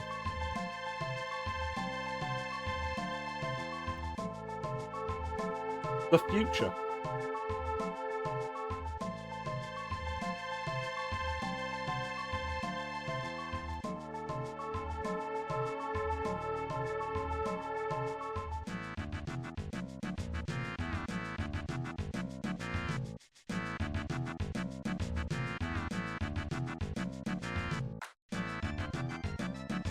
Alright, let's go.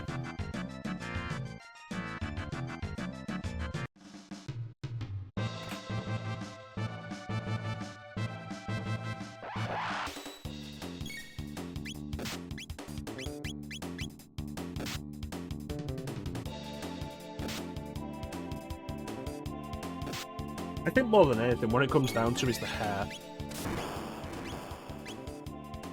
Like, whenever you're comparing a Dragon Ball character to a character from another thing that Akira Toriyama designed, it's like the hair. There's a limited number of hairstyles Toriyama had. And weirdly enough, most of them were used on one character.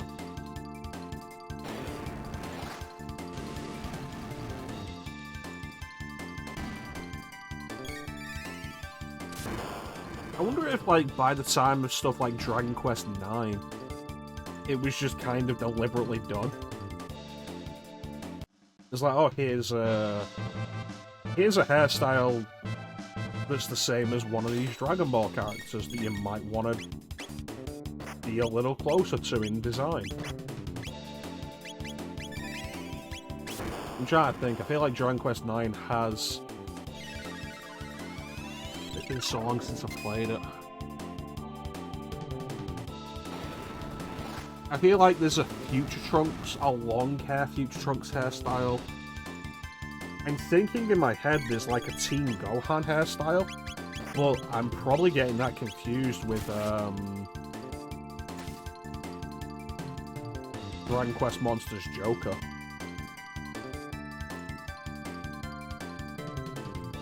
BBL?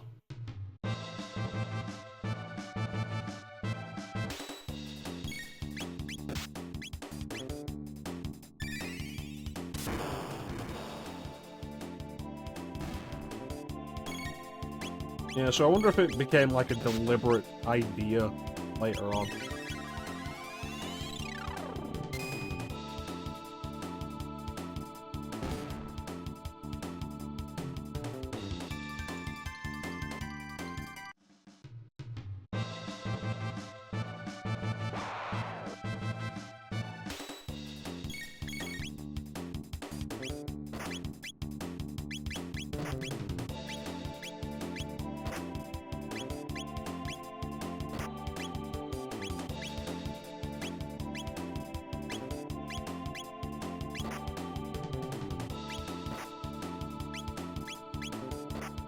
Alright. Thanks for joining us, T. Hopefully we'll still be on when you come back. But if not, have yourself a good time of day, bud. You take care of yourself.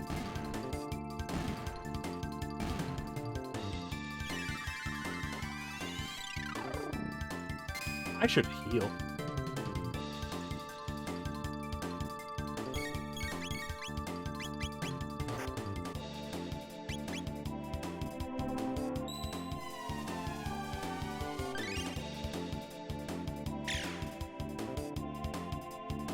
Fortunately, the enemies here aren't particularly strong because you can come here straight after going to the future.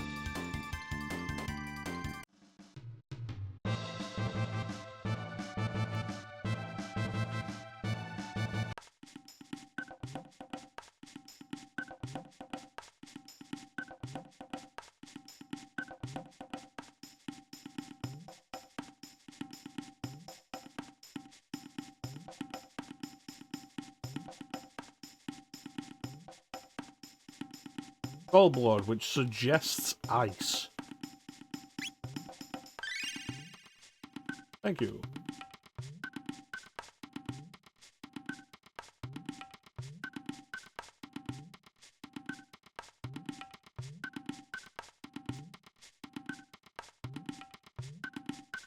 A redstone, you say?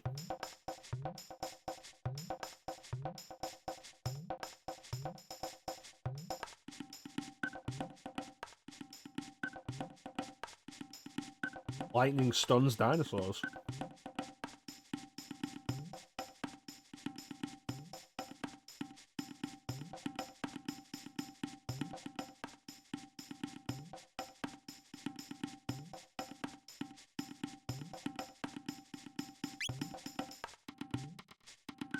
That's definitely something I want to be aware of.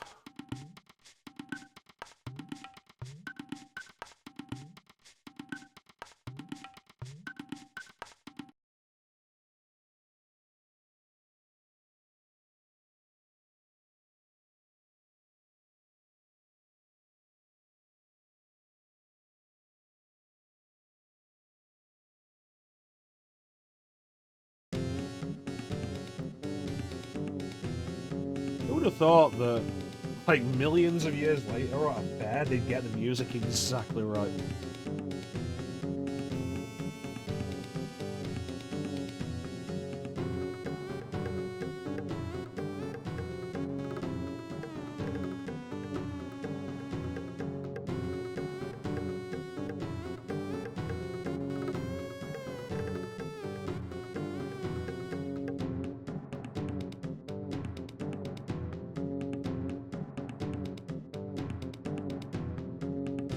You want to pass this down many generations. By many, we mean, like, literally thousands.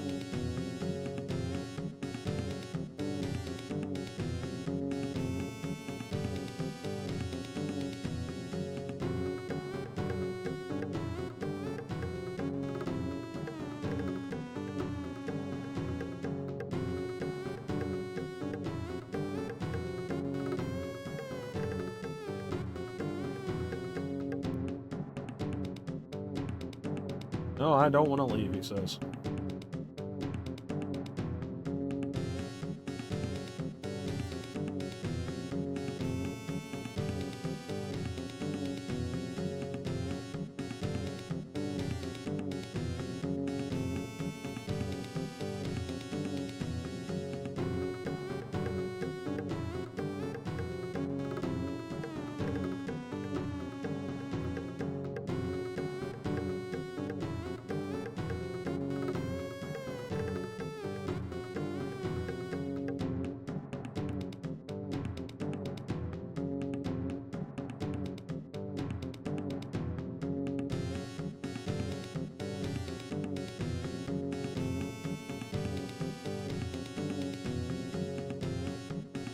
Well, at least she's got the spirit.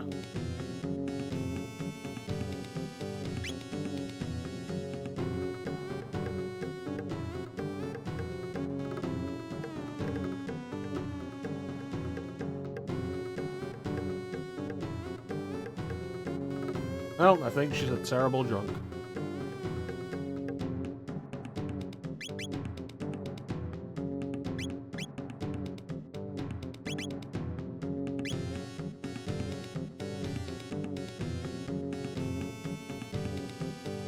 locked into it if you talk to them.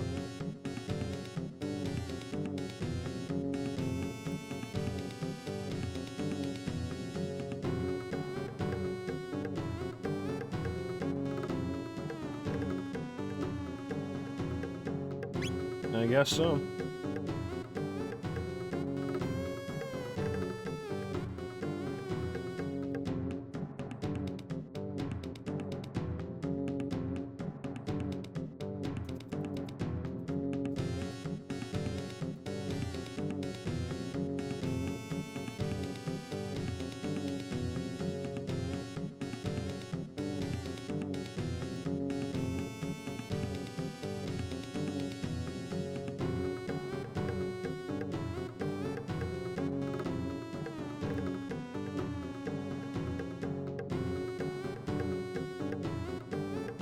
What Ayla failed to realise is I'm from a future where we have things called alcoholics.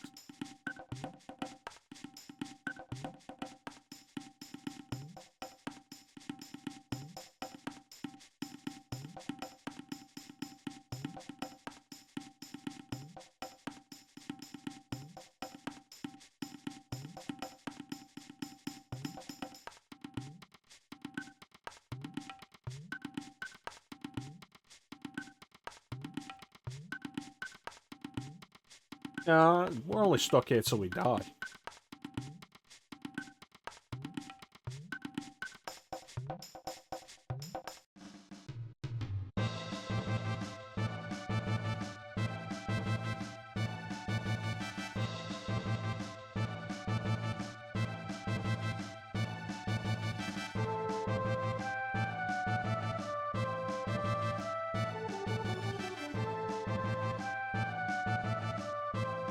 Yes.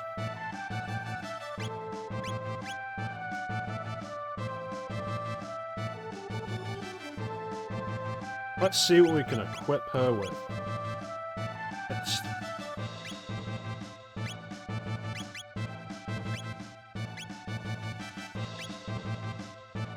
Ooh.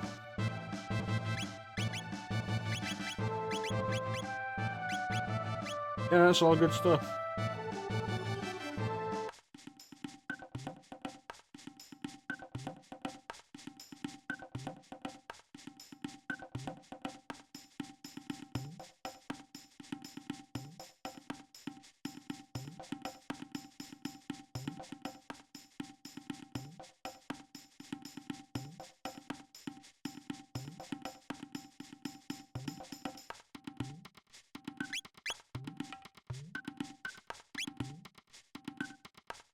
Well, nothing there.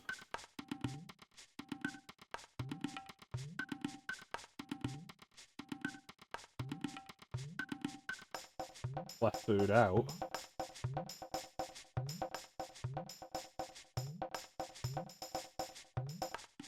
Not there.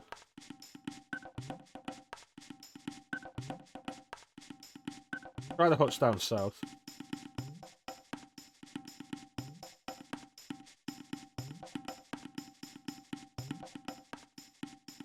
South in the forest, mate.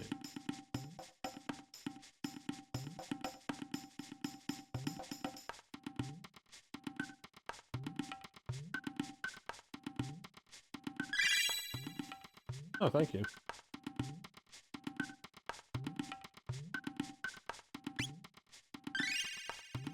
Yep. Right, so Reptile's ice. Dinosaur's lightning.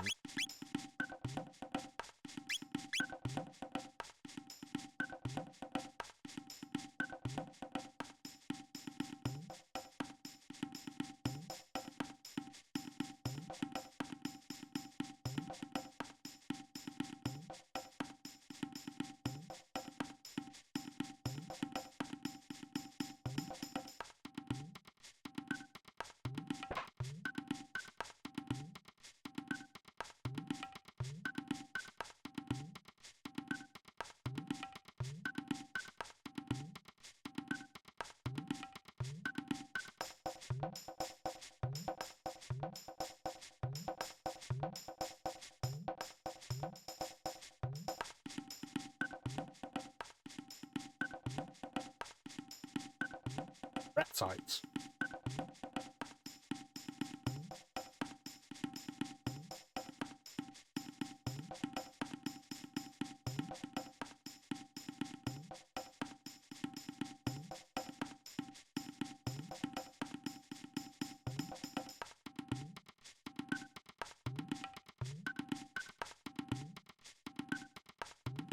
Alright, let's go find the reptiles.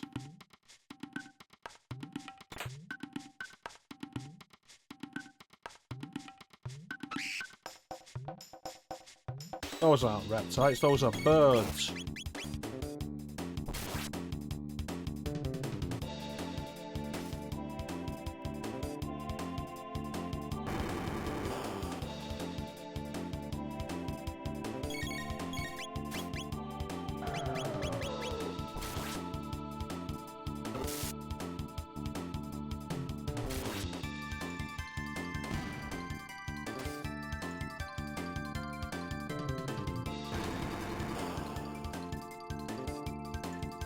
Bird sack, maybe?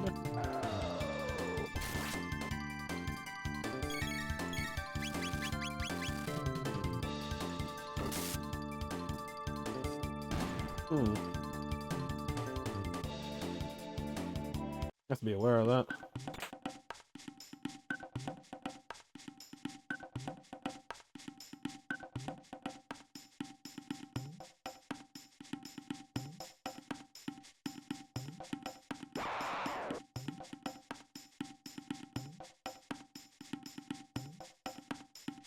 Yeah, it's only one of them. Excellent. Now it's worth my time.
Oh, there we go.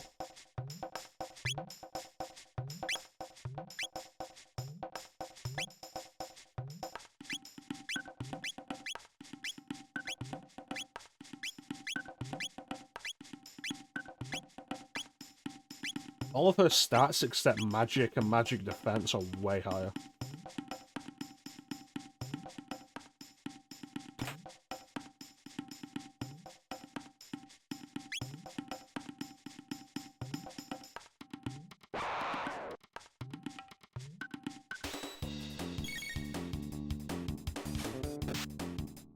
Oh, that was rude.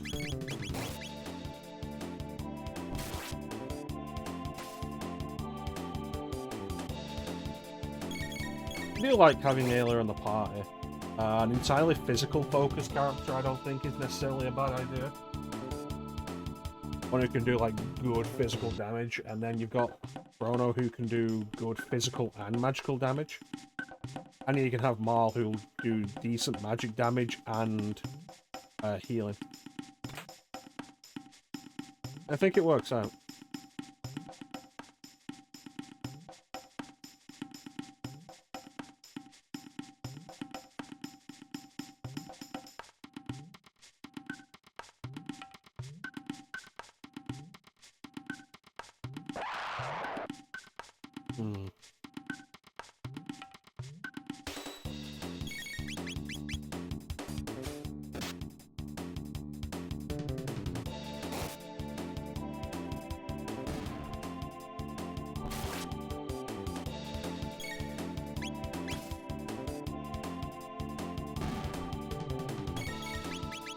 And then the devil ate.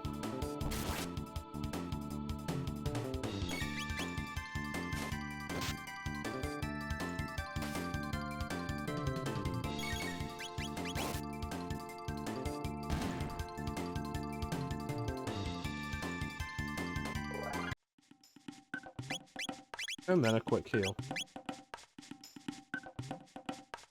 Oh yeah, I forgot that Ayla can also do heal.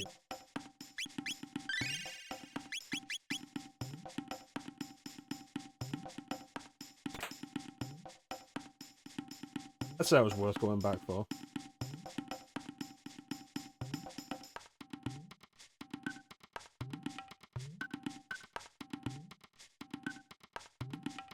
Unless we're at like over 50 revival items, any revival item we get.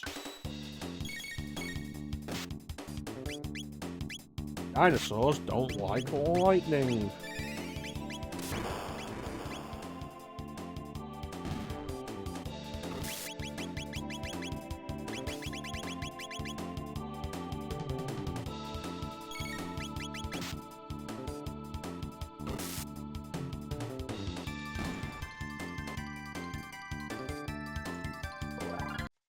Awesome.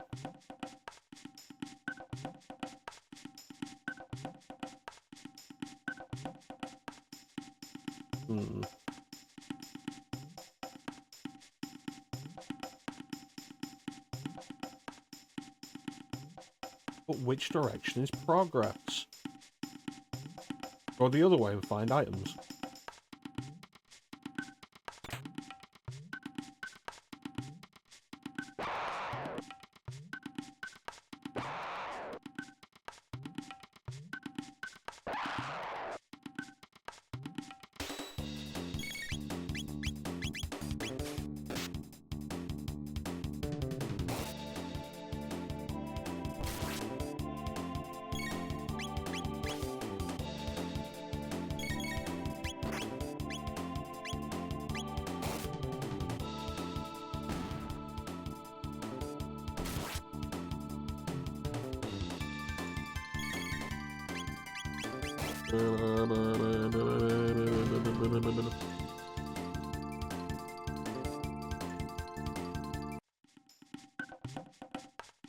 Is this a dead end?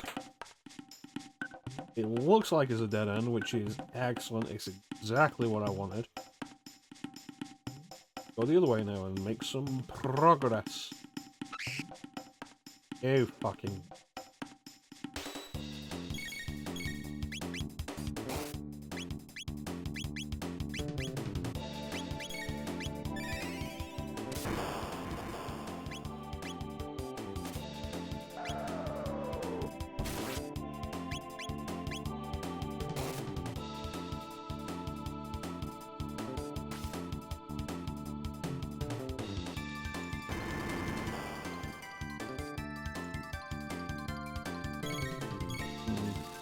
I wonder.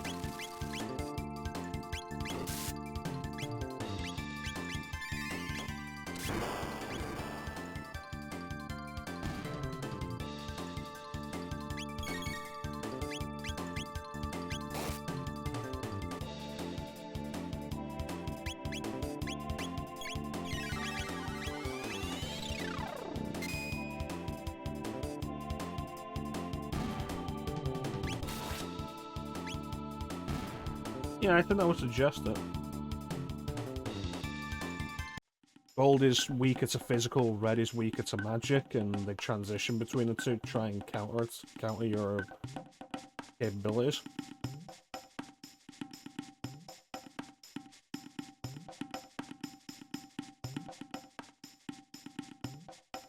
Reptite lair. Yeah, we're doing fine for the minute.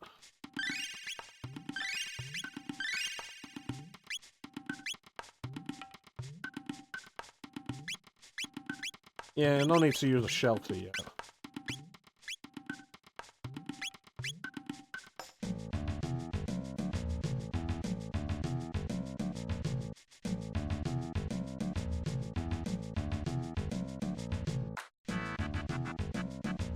Thank you for the follow, Vispal. Welcome to the stream, buddy. Alright, so these guys have got to be weak to magic. Surely with armor like that.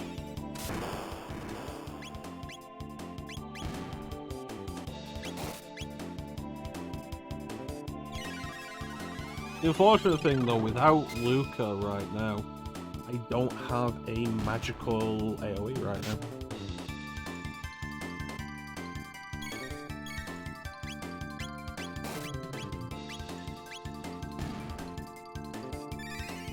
Doesn't seem like too big a deal. We don't have a lot of health. But groups of them could get a little tricky.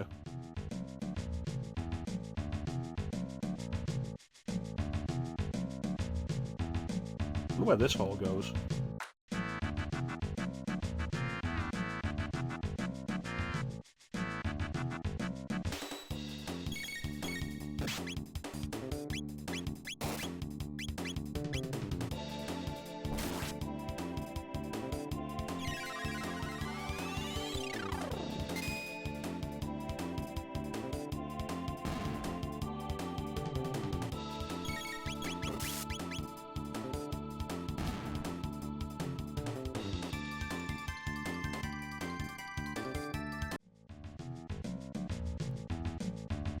Okay, here we go.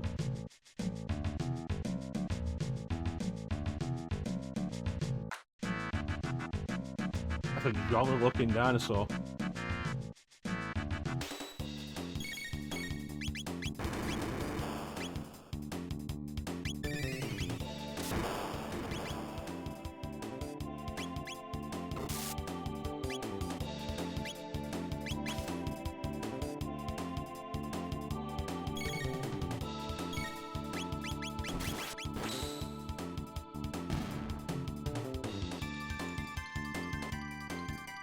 There you go.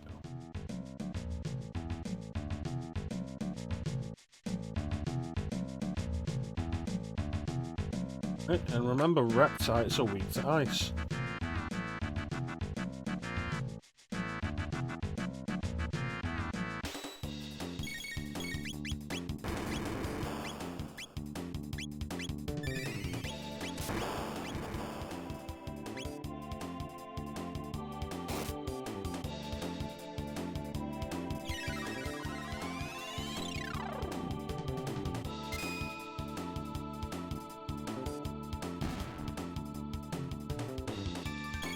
That guy was on top of a chest.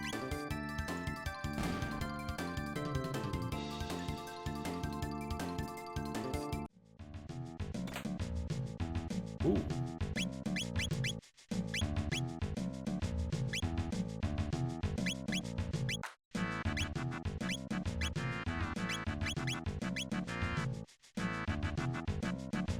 Alright guys, everybody line up.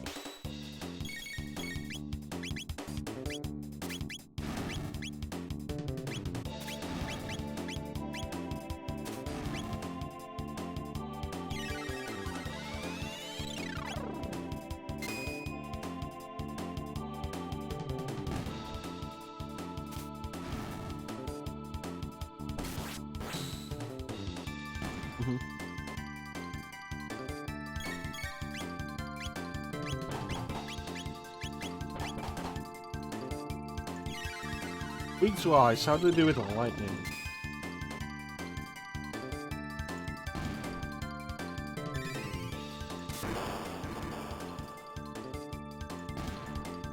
Also not good. I know. You're also sat on top of a chest.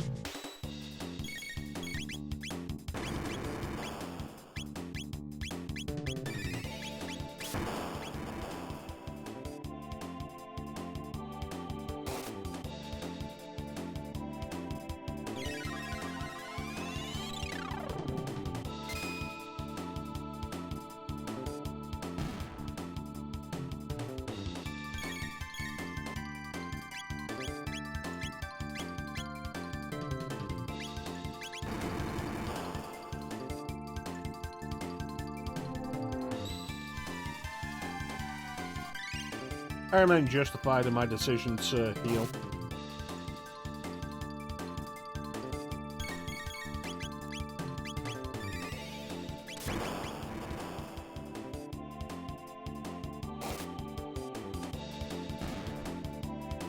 Perfect.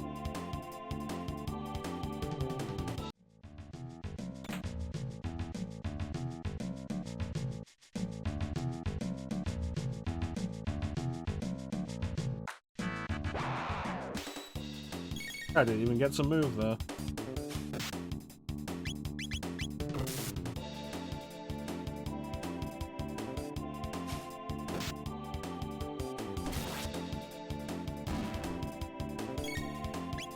You're just gonna throw his friends at us.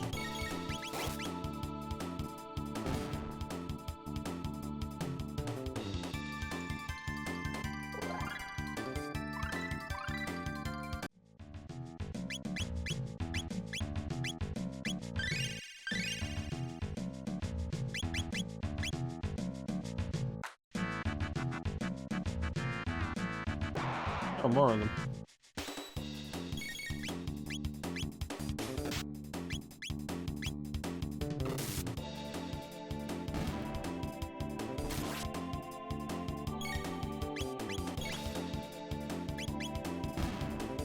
Take them out first because they're easier to take out, and then that guy can't use them against us.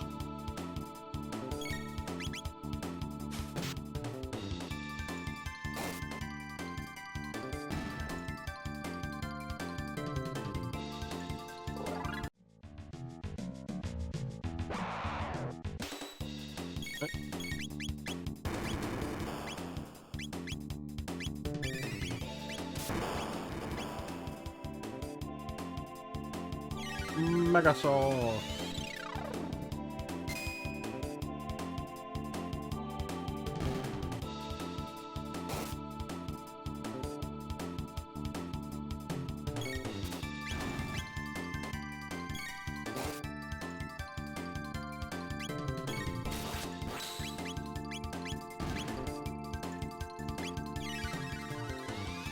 I think that went rather smoothly.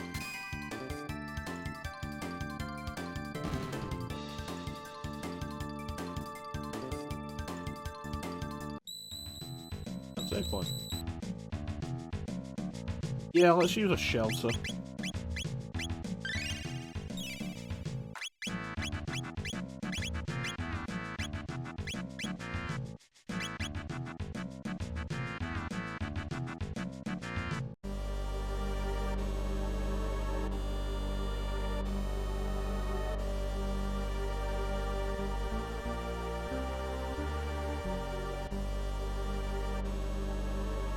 I mean, we clearly have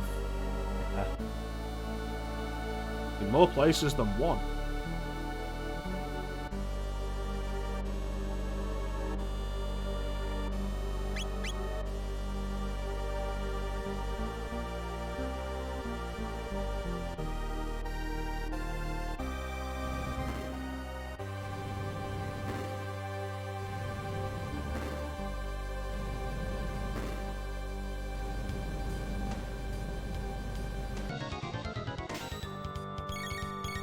Well, lightning seems like it'll be really important right now.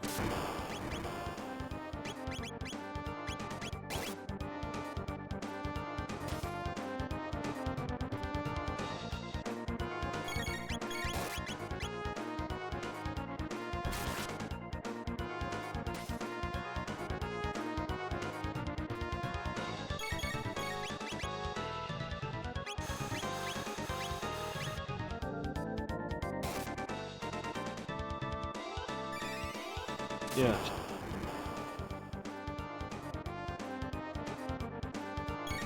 I also really appreciate a very clear distinction of when the defense is lowered and when it isn't anymore.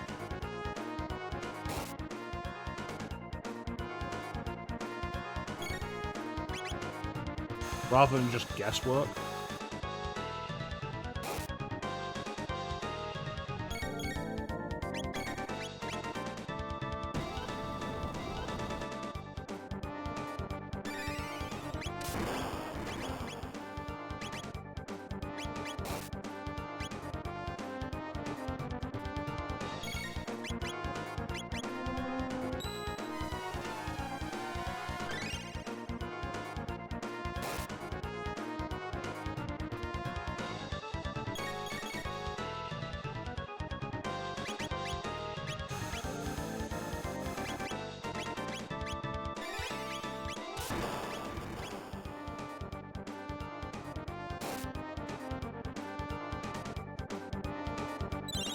You need this done before it discharges that electricity again.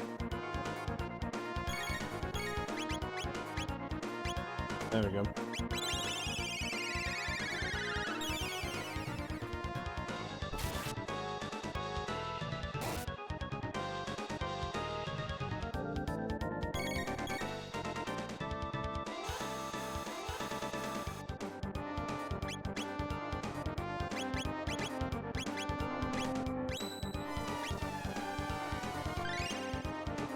The dual heal setup.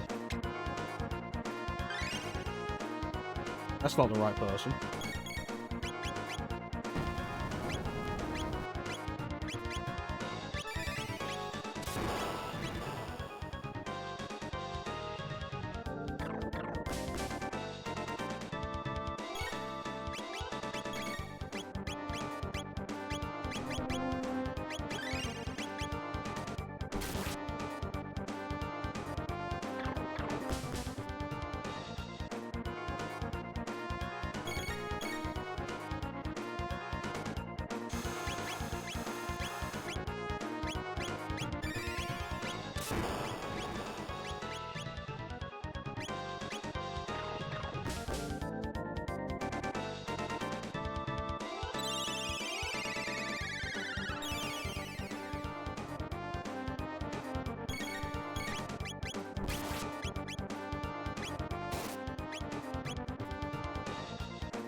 Well.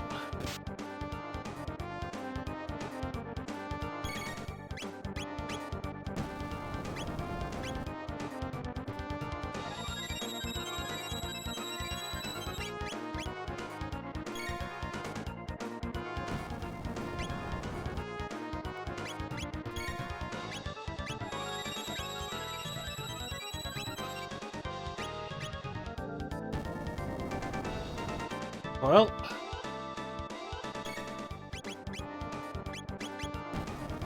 Well.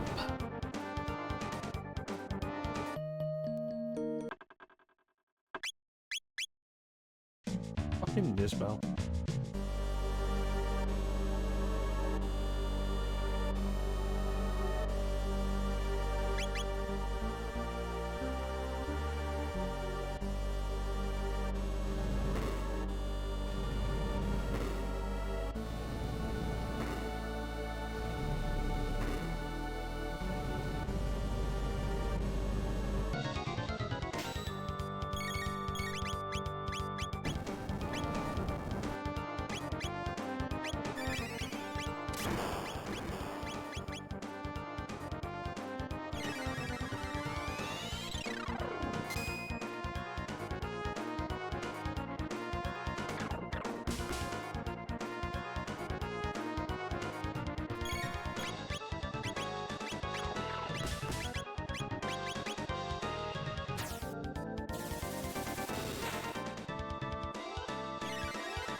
Some of that big damage out.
Alright, I think we're doing it better this time.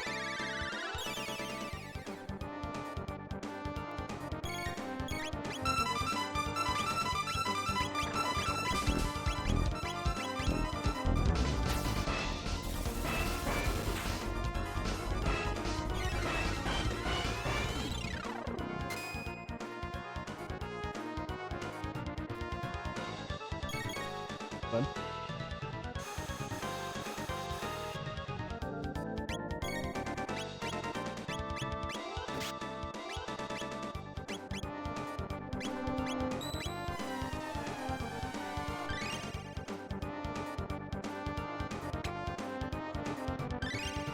Welcome in, Clem.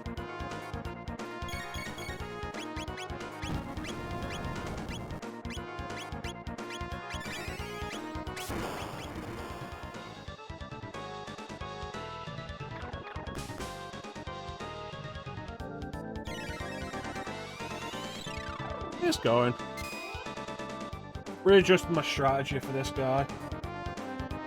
Now I'm just kind of dismantling him.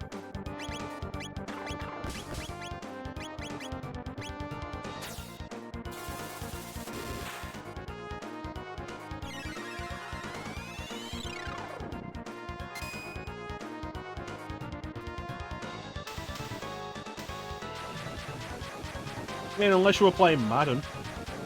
One. Could have been playing. That's how you win. Oh, you silly bitch. I've only ever really played one Madden game, and it was NFL 2004 on the GameCube. I got it cheap, and it was just... I'd never played anything like it, so it was kind of a weird fascination. I didn't play a huge amount of it though, and I still don't understand the rules.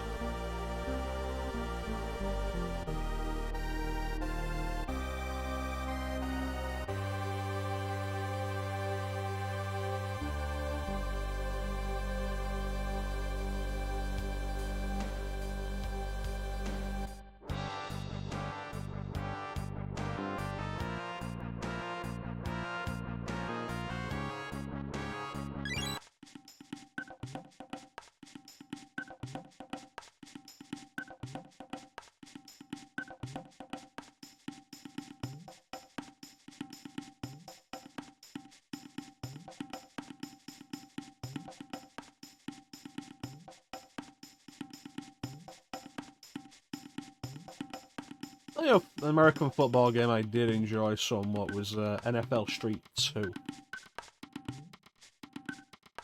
You'd run up walls. It was one of those EA Sports big titles, which were like the over-the-top games, and I quite enjoyed that. And I think you could play as various rappers. Just a weird thing that was around at that time. You want to play a video game as a rapper? Weird number of games that let you do that at that time. NFL Street, F-Jam games, 50 Cent games.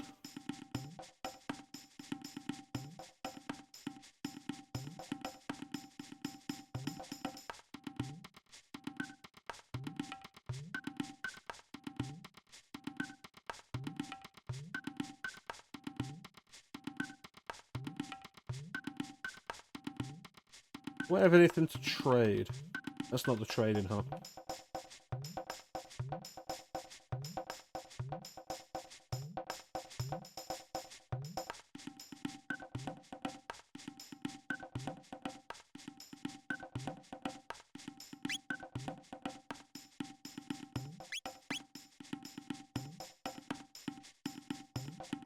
Ruby gone? Yes.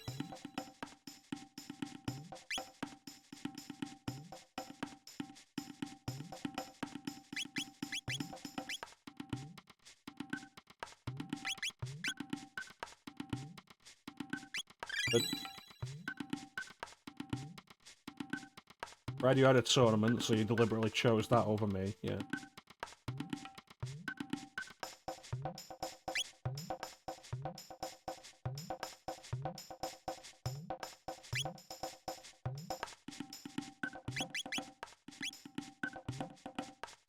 No, I don't want it.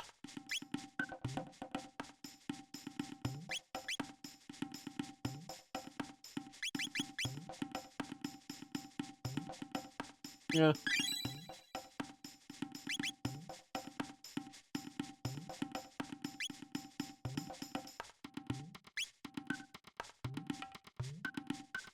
Fang and horn as a mammoth tusk. So let's equip some of that. There's a good improvement. There's also a good improvement.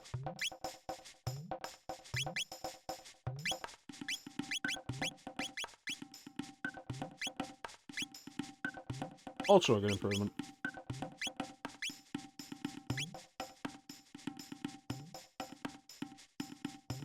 Good enough, Clem.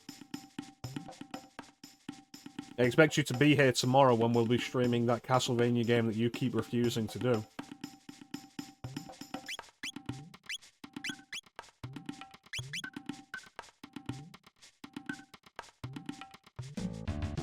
Can't believe you'd come in here making food and wouldn't even offer me any. I thought we were friends. It's graceful.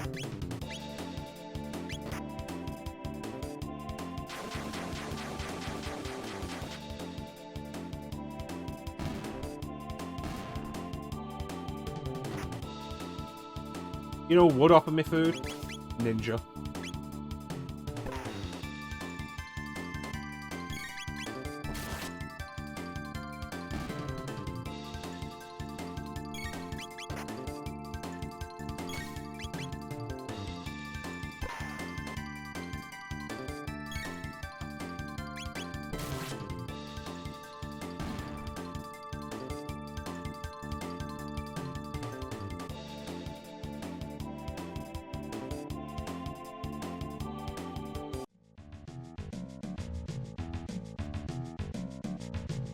I want to kill these guys.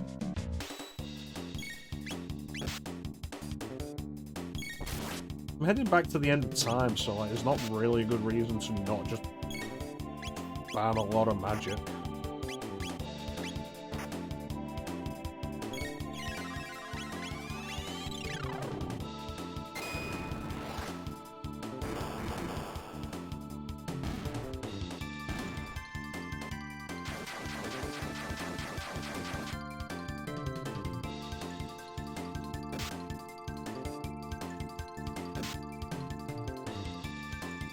Maybe I should have drank the happy water before leaving the village.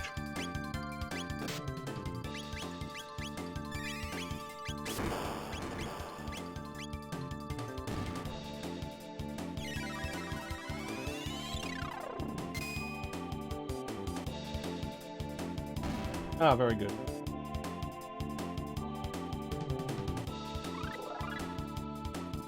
Did you bring me any chili?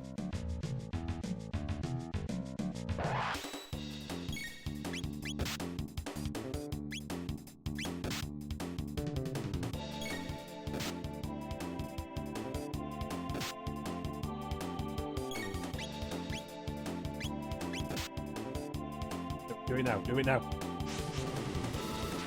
Ow. We could have had the other one as well.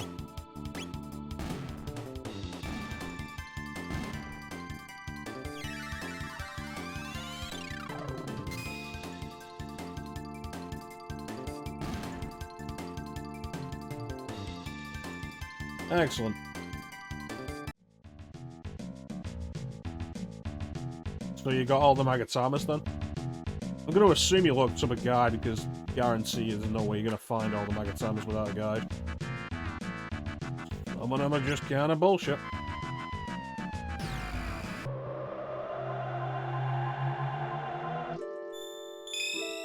Very good. Very good. I am quite hungry.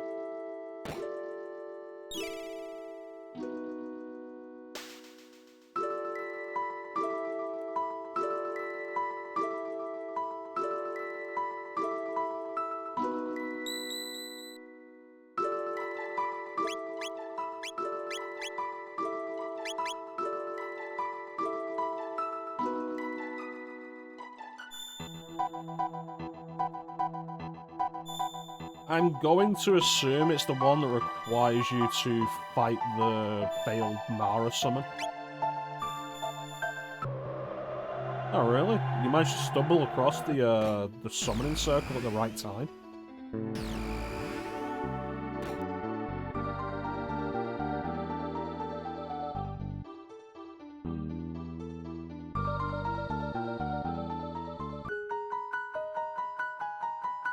Let's reforge the Masamune.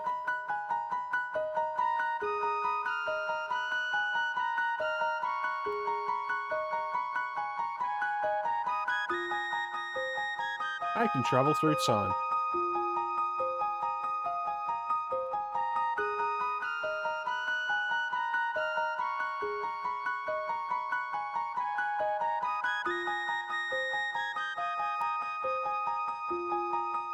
Yeah, the fact that it's in a hidden room, and that it can only be done, that you can only find the summon at a specific time, is like, it's not convenient.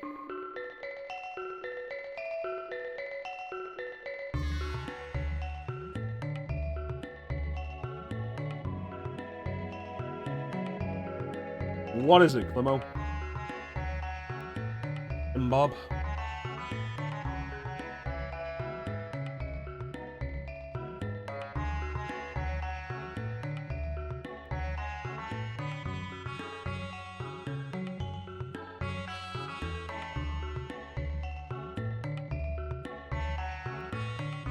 I don't know, it's unclear about how much time passes whenever you go through time. Like, assuming time's linear, and however long you're gone is also the equivalent. However long you spend in a particular era, that amount of time also passes. In every other era, like, sure, because some time has to be passing. You see that with the Middle Ages, when after you leave after rescuing Marl, and then when you go back there, time's passed, the bridge has been rebuilt, the king's been injured, yada yada.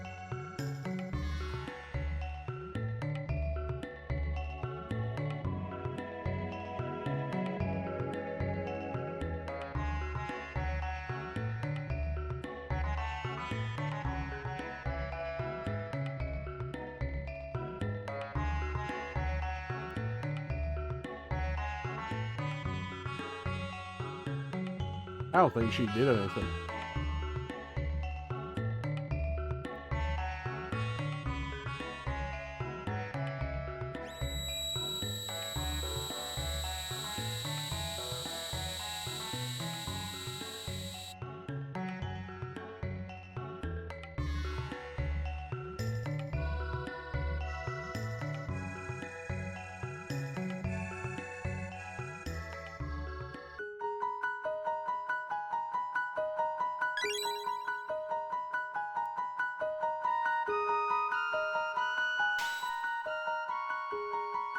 You probably shouldn't hold the sword like that.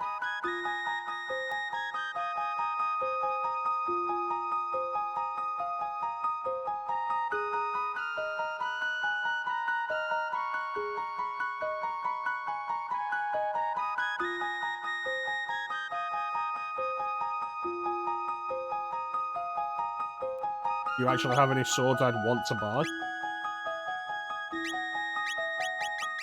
You do not.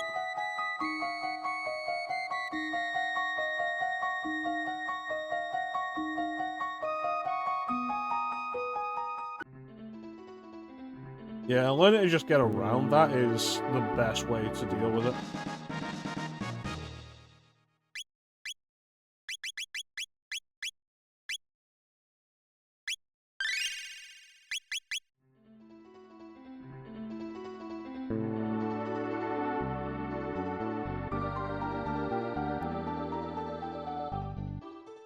Yeah, with the exception of something like Matador, Sukikage is like the last debuff I'll consider throwing down on someone. I'm sorry, Secunda. Mind me, I'm just going in your closet. Don't need money, boom, boom.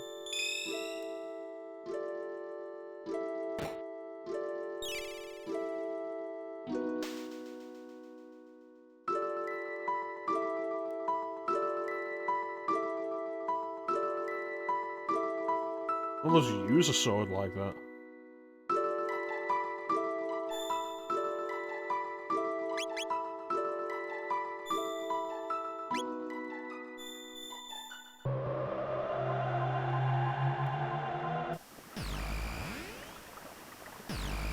Alright, let's go.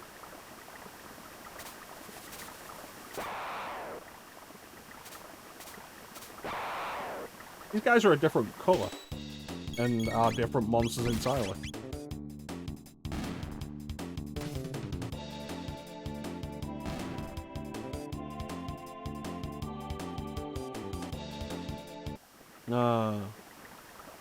You weren't expecting Mecha-Dolan from a late game optional box.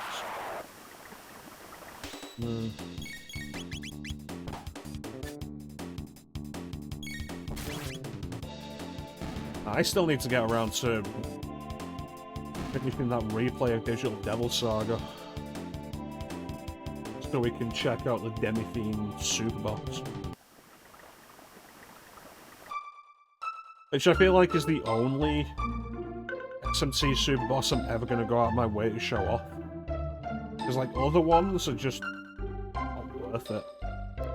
Demi-theme's only because it's a previous player character, and it's kind of, like, really well known as possibly the most difficult super boss in JRPGs.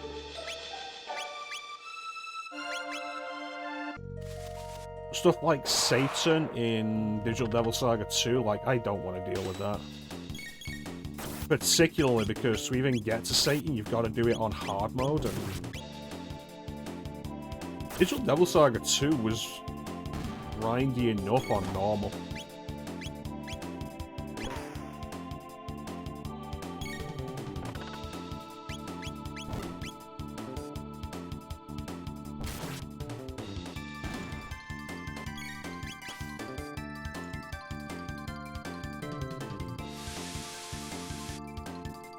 It's not a game I'd want to play on hard. Neither's Nocturne. Like, I know the differences they make to the system in Nocturne for hard mode, and it's just a lot of tedious nonsense.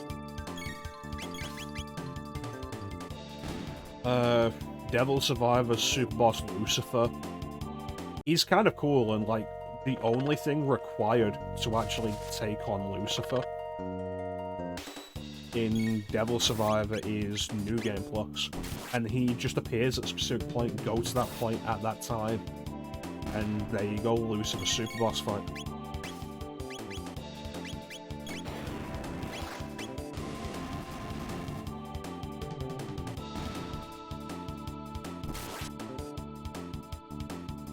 I feel like the more I see Silent Hill 2 remake, the less interested I am in playing it.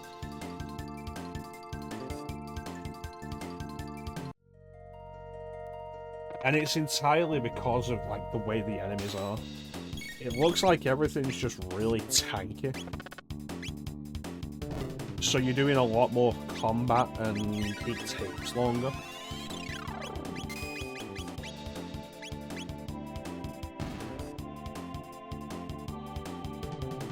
And, like, I know I brought it up in your stream. Like, for all of the issues the original has with its combat. The combat doesn't take long.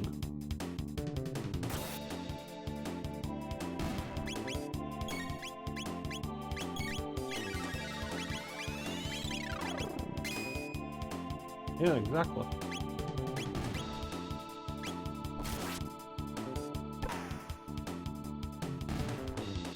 It ends up being like a similar issue Homecoming had. Of, oh, the combat's the worst part of the Silent Hill game, then we'll make a focus on the combat and refining it. And the end result is, no, the combat's just still shit, but you've made it unavoidable.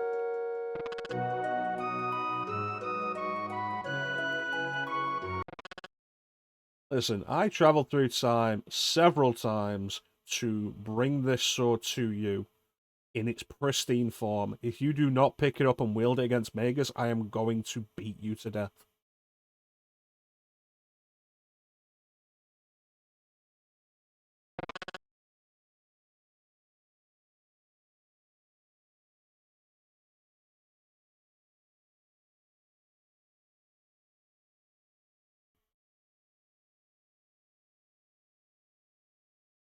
Give me an example of that, Clem, because I don't agree with what you're saying.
I mean, there's one enemy in particular you're thinking of with that, and I know what enemy it is. And it is kind of irritating, but it's never really a huge deal. Especially if you're going to just play it on easy.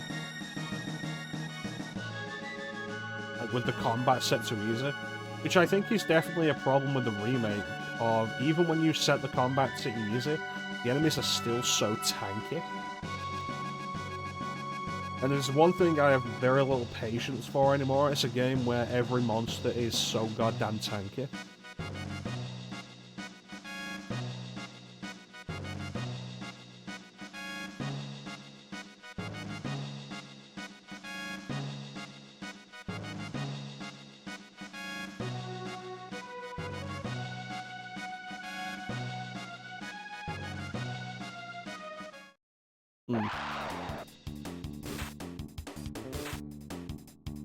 Can you believe they just left the castle and immediately beset by monsters?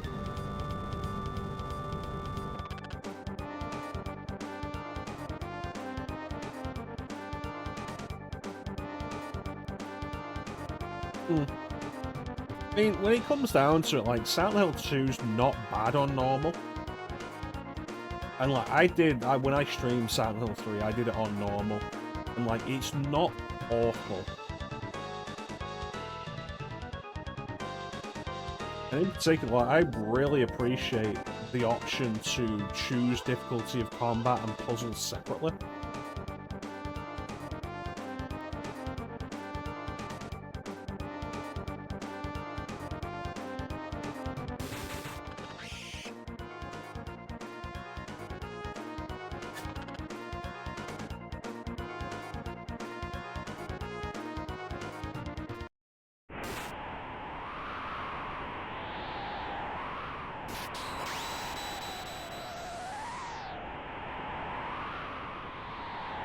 And our first look at Magus.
I think this is an interesting twist of, like, from pretty often, from pretty early on in the Middle Ages, the name Cyrus as the commander of the knights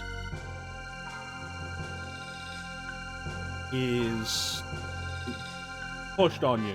Like, oh, he disappeared, blah, blah, blah. There's strong hints that it is actually a frog, and then you get the flashback and it's not. And it's an interesting twist that he's not. The frog isn't Cyrus, he is Cyrus's protege who failed and carries that guilt. And it adds a little more depth than if it was just Cyrus.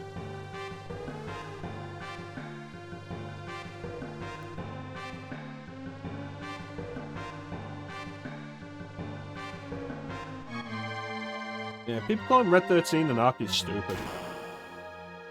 Like, you just try to be... well, like, oh yeah, I know he's real, and it's like, oh, he answers to Red 13 in the party.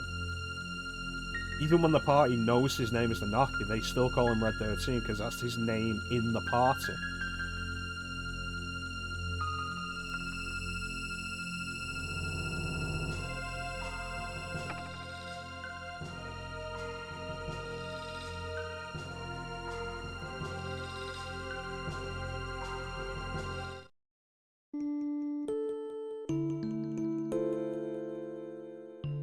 Also, you might have missed it because it is kind of subtle, but one of the mods I've got is on Magus, and it changes his cloak to red, like it is in the promotional artwork. And it looks really good.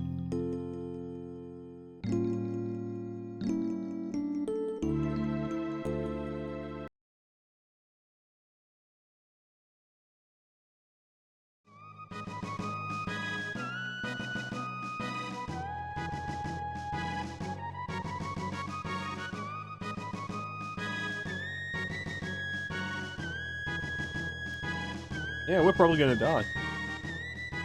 But thankfully, Ali has a gun.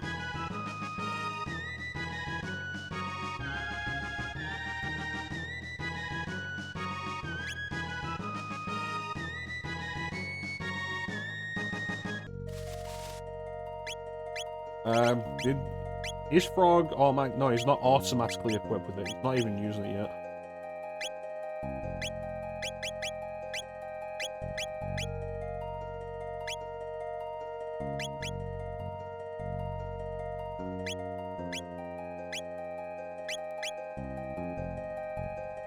I should head back to the portal now.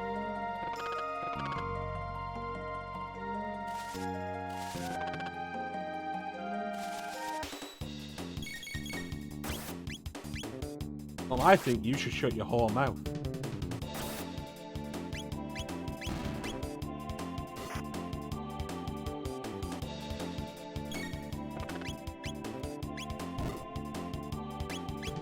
I actually kind of like the instrumentation because it sounds a little more Western than anything else. And I like that interpretation of it.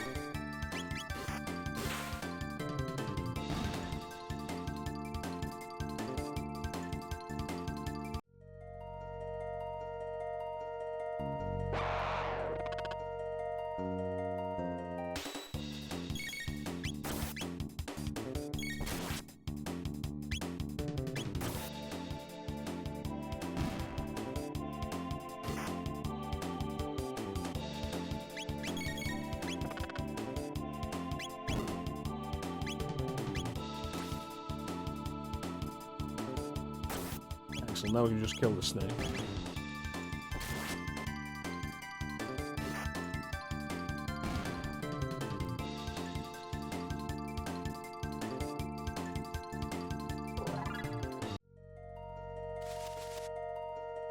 I'm gonna leave this one alive though.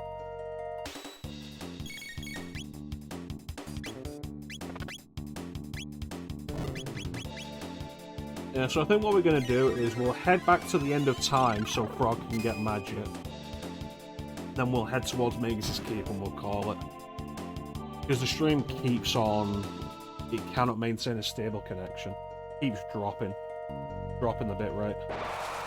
There we go.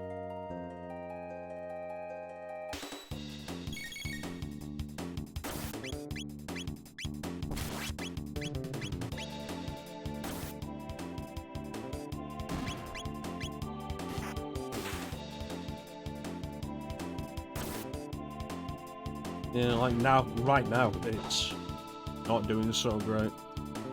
We've gone over 3 hours, so we've done a decent amount of progress anyway. Heading towards Megas' Keep isn't a bad place to call it. That is not a short dungeon.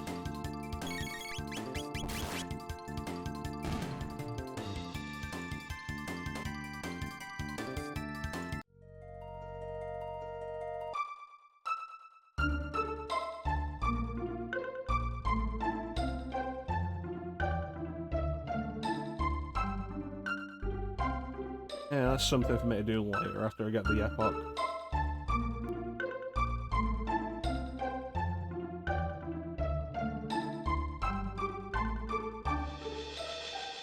But doing this and getting frog magic earlier than Megas' Keep, absolutely a good idea.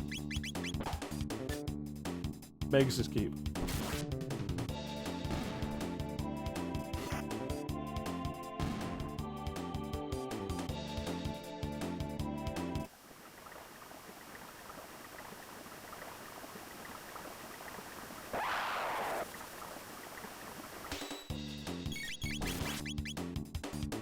So you're telling me that the time you streamed this was your first playthrough of this?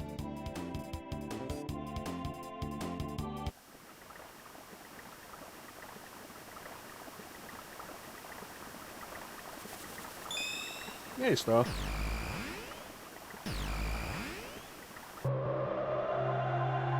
Don't name friends.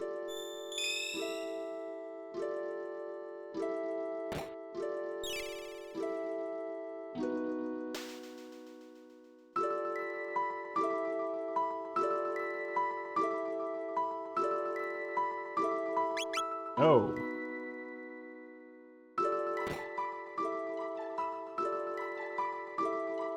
Slippy's most common line is generally, "Get this guy off me, Fox."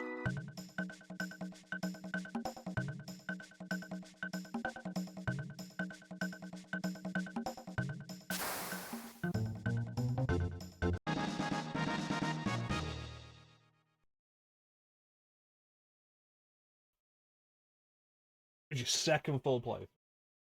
You said you've only played this twice, though, and you just played it.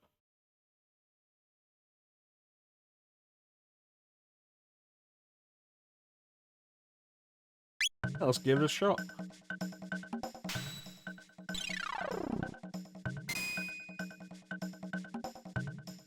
Oh, Christ.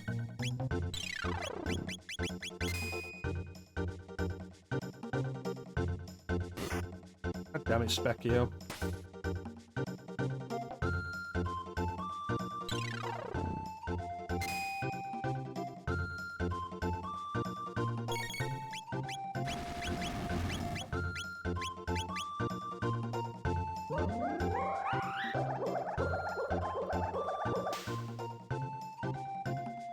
Honestly, Star, really recommend it.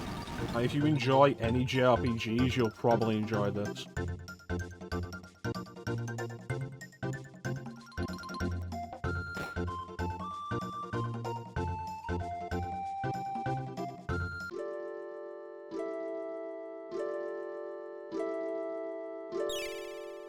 Like, didn't you stream it a while ago, though? That wasn't a recent thing, was it?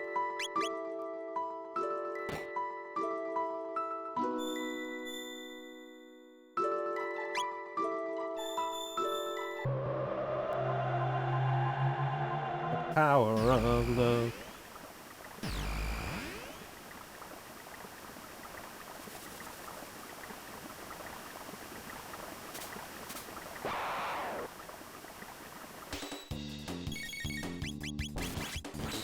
I mean, to be fair, as a kid, I didn't know this game.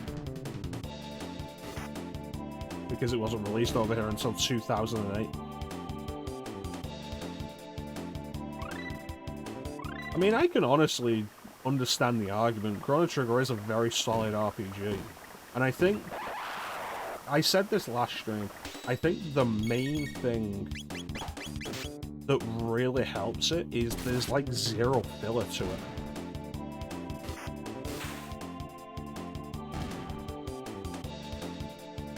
It's not a game that ever wastes your time. None of it feels like a slog to go through. It moves along so quickly. Like, even Final Fantasy VII can drag a little bit. Going through Midgar again always feels like a little bit of a slog.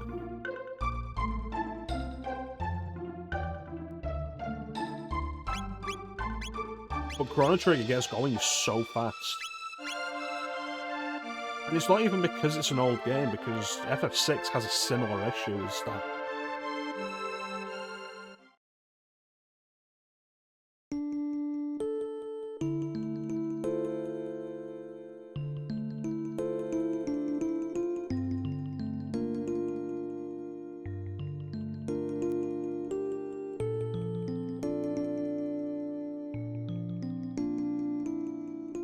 Kids these days only know what's presented to them. And when there's so much like when we were kids, it was easier because we had what we had.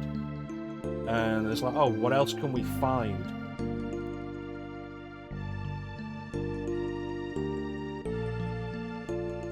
What else is there? Whatever shows up on a TV advert, maybe? Whatever we see in a game magazine? Maybe we'll get that? Who knows? Maybe we'll... like, oh yeah, let's go out and buy a game. You just get what you see on the shelf that looks interesting. Kids these days have so much presented to them all at once. And then there's also stuff like the social requirements of such.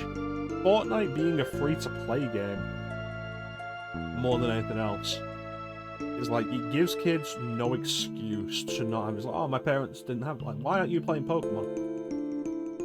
It's like... My parents didn't buy it to me. Didn't buy it for me. And I've asked and they haven't got it yet. Why aren't you playing Fortnite? It's free to play.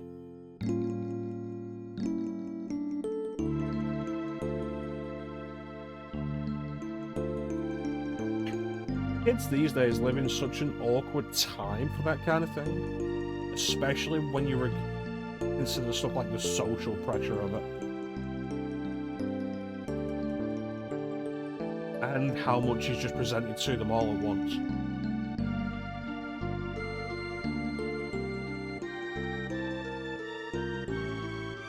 Back and forth between time, I don't think is particularly bad. The lack of encounters on the overworld really helps the back and forth. With no encounters on the overworld, it means travel is so much quicker and less tedious.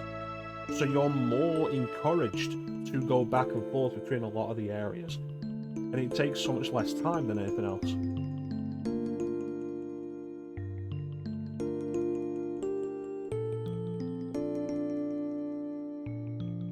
Too soft, Glenn. Little bitch.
It only counts if you draw it yourself.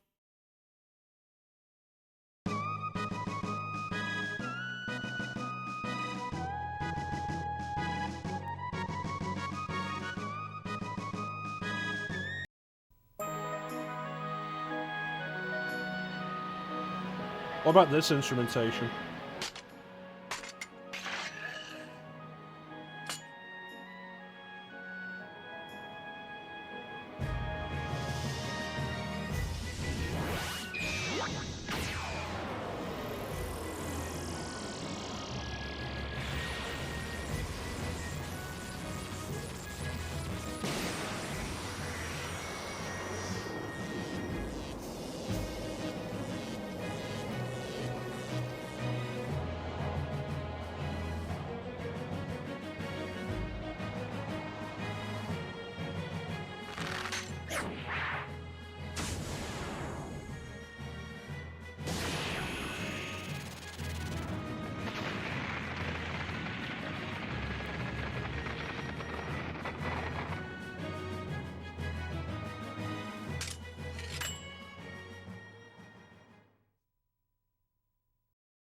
Yeah, as cool as the anime scenes are, again, like, I've always found it so pointless. The anime scenes play, and then they do the exact same event in the actual game. And it makes you question, like, why did they even make the anime cutscenes for the PS1 version?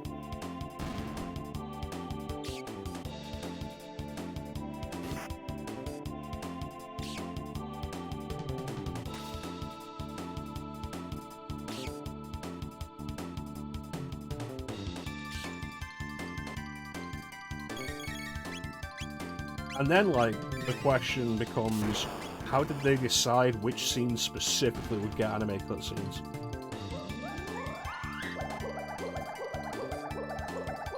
We're keeping them on because, like, they're nice to look at. But ultimately they are just pointless.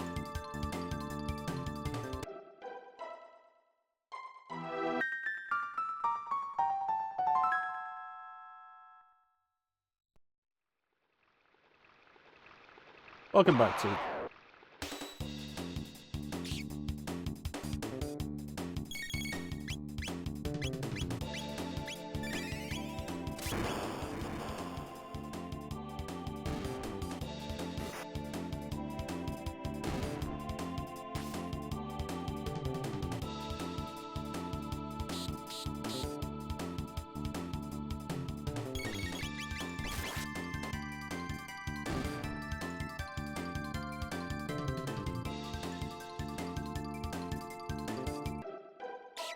What the fuck?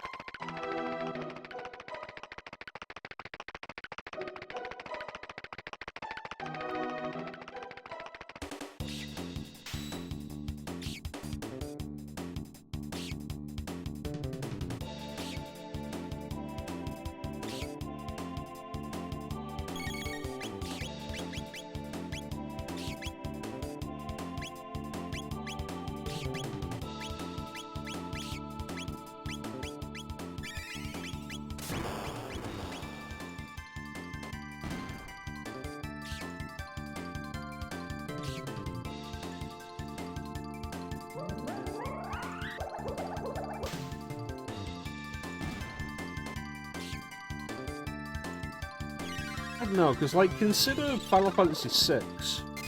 Like, hell, consider any of the Final Fantasy ports on PS1, where they got CG openings that were kind of cool. And, like, that was it.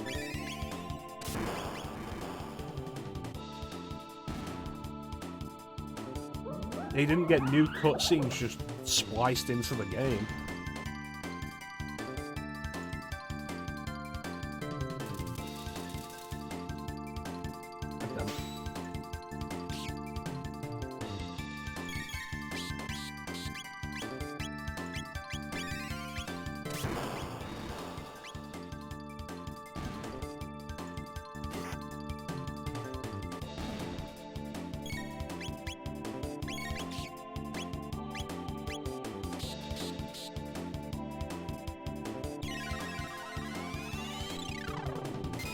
And, like, you could be arguing, oh, but the popularity of Dragon Ball Z. But, like, it's not like Dragon Ball wasn't popular when this originally came out.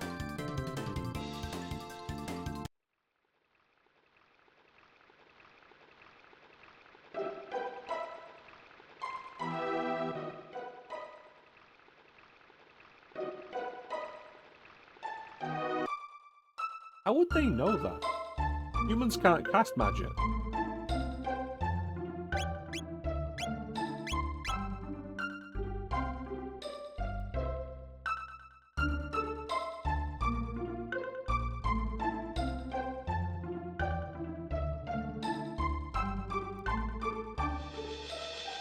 Well, anyway, that's going to do it for us today because the internet is once again dying.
Yeah, I feel like you can tell by how long it takes for your messages to appear on the stream. Rough that's been.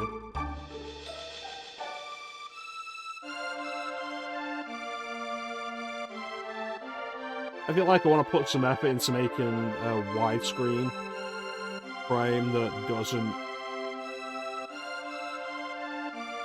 cover everything.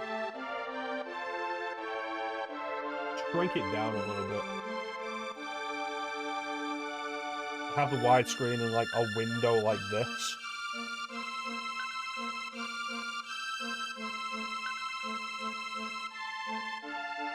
Something to work on, perhaps, too.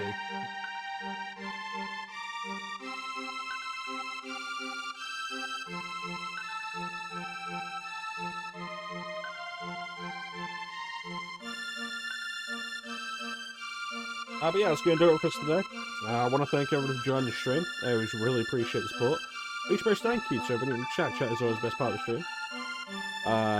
Teak, Clem, Star.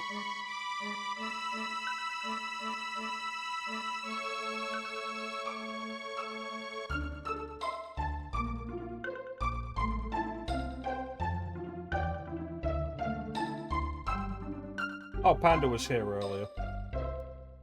And there was the bot I banned and Silent Night. It's always joining me, keep it.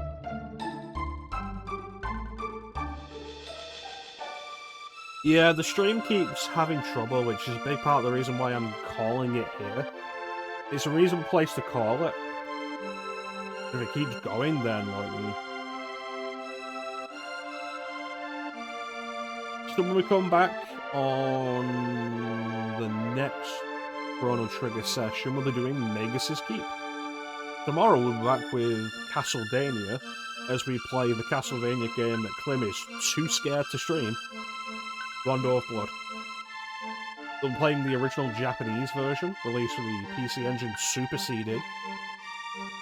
So I hope everybody's looking forward to that. I'm looking forward to it. It's a really good game.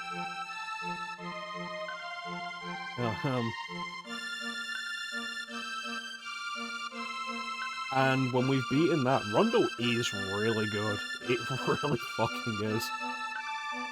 And then when we've beaten that, we'll spin the wheel of Castlevania to see what the next Castlevania game we'll stream will be.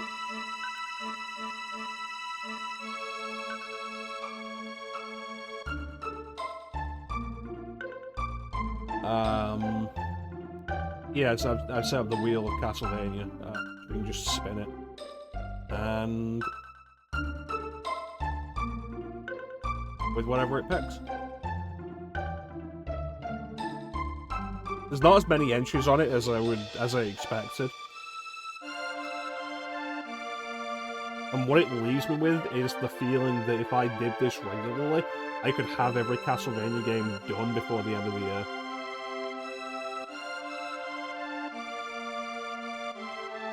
But we'll see. Some will take longer than others. We'll see.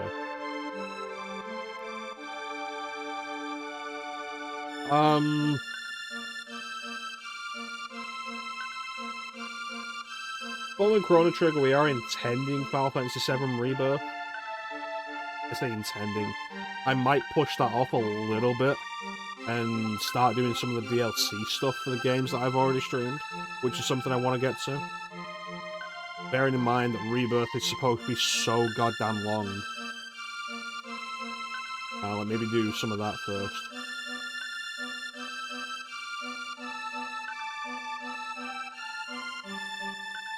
I will need to re-download Terminator Resistance at some point. But I think like the first one we'll jump back into is probably going to be Spider-Man. PS4 Spider-Man. And do the City That Never Sleeps. I got it re-downloaded. I spent some time tinkering with it to get all the mods installed again. All the bonus costumes. So everybody can look forward to that. Yeah, after Chrono Trigger, probably the City That Never Sleeps DLC campaign for PS4 Spider-Man, and then Final Fantasy VII Rebirth.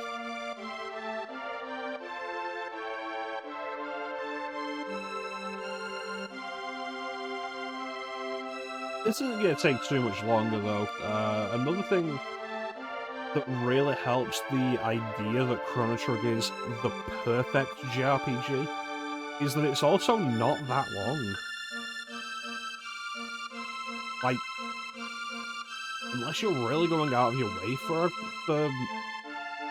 whatever, a single playthrough is probably 20 hours or less, which is great. And it's like, how much time have we got on it so far? Almost 7. Like, 5 streams. Pretty simple, pretty easy. But yeah, that's pretty much it. Currently streaming now is Magic Core, our buddy Magic Core, who is streaming Genji Days of the Blade on PS3, which is a game I own.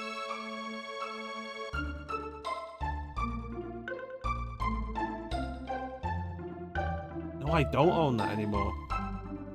I own the PS2 game. I'm there thinking, like, we pulled out all of the PS3 games I own physically. Do I own it digitally? But it's kind of a cool game. Definitely worth a look, and Magic's cool, dude. Check him out if you want to keep the streaming stuff going. And of course, our buddy Teak here, a friend of the stream, Hallaby's name, will be streaming Marvel Midnight Suns later today. Which... the best way to describe it is Marvel XCOM card deck building date simulator.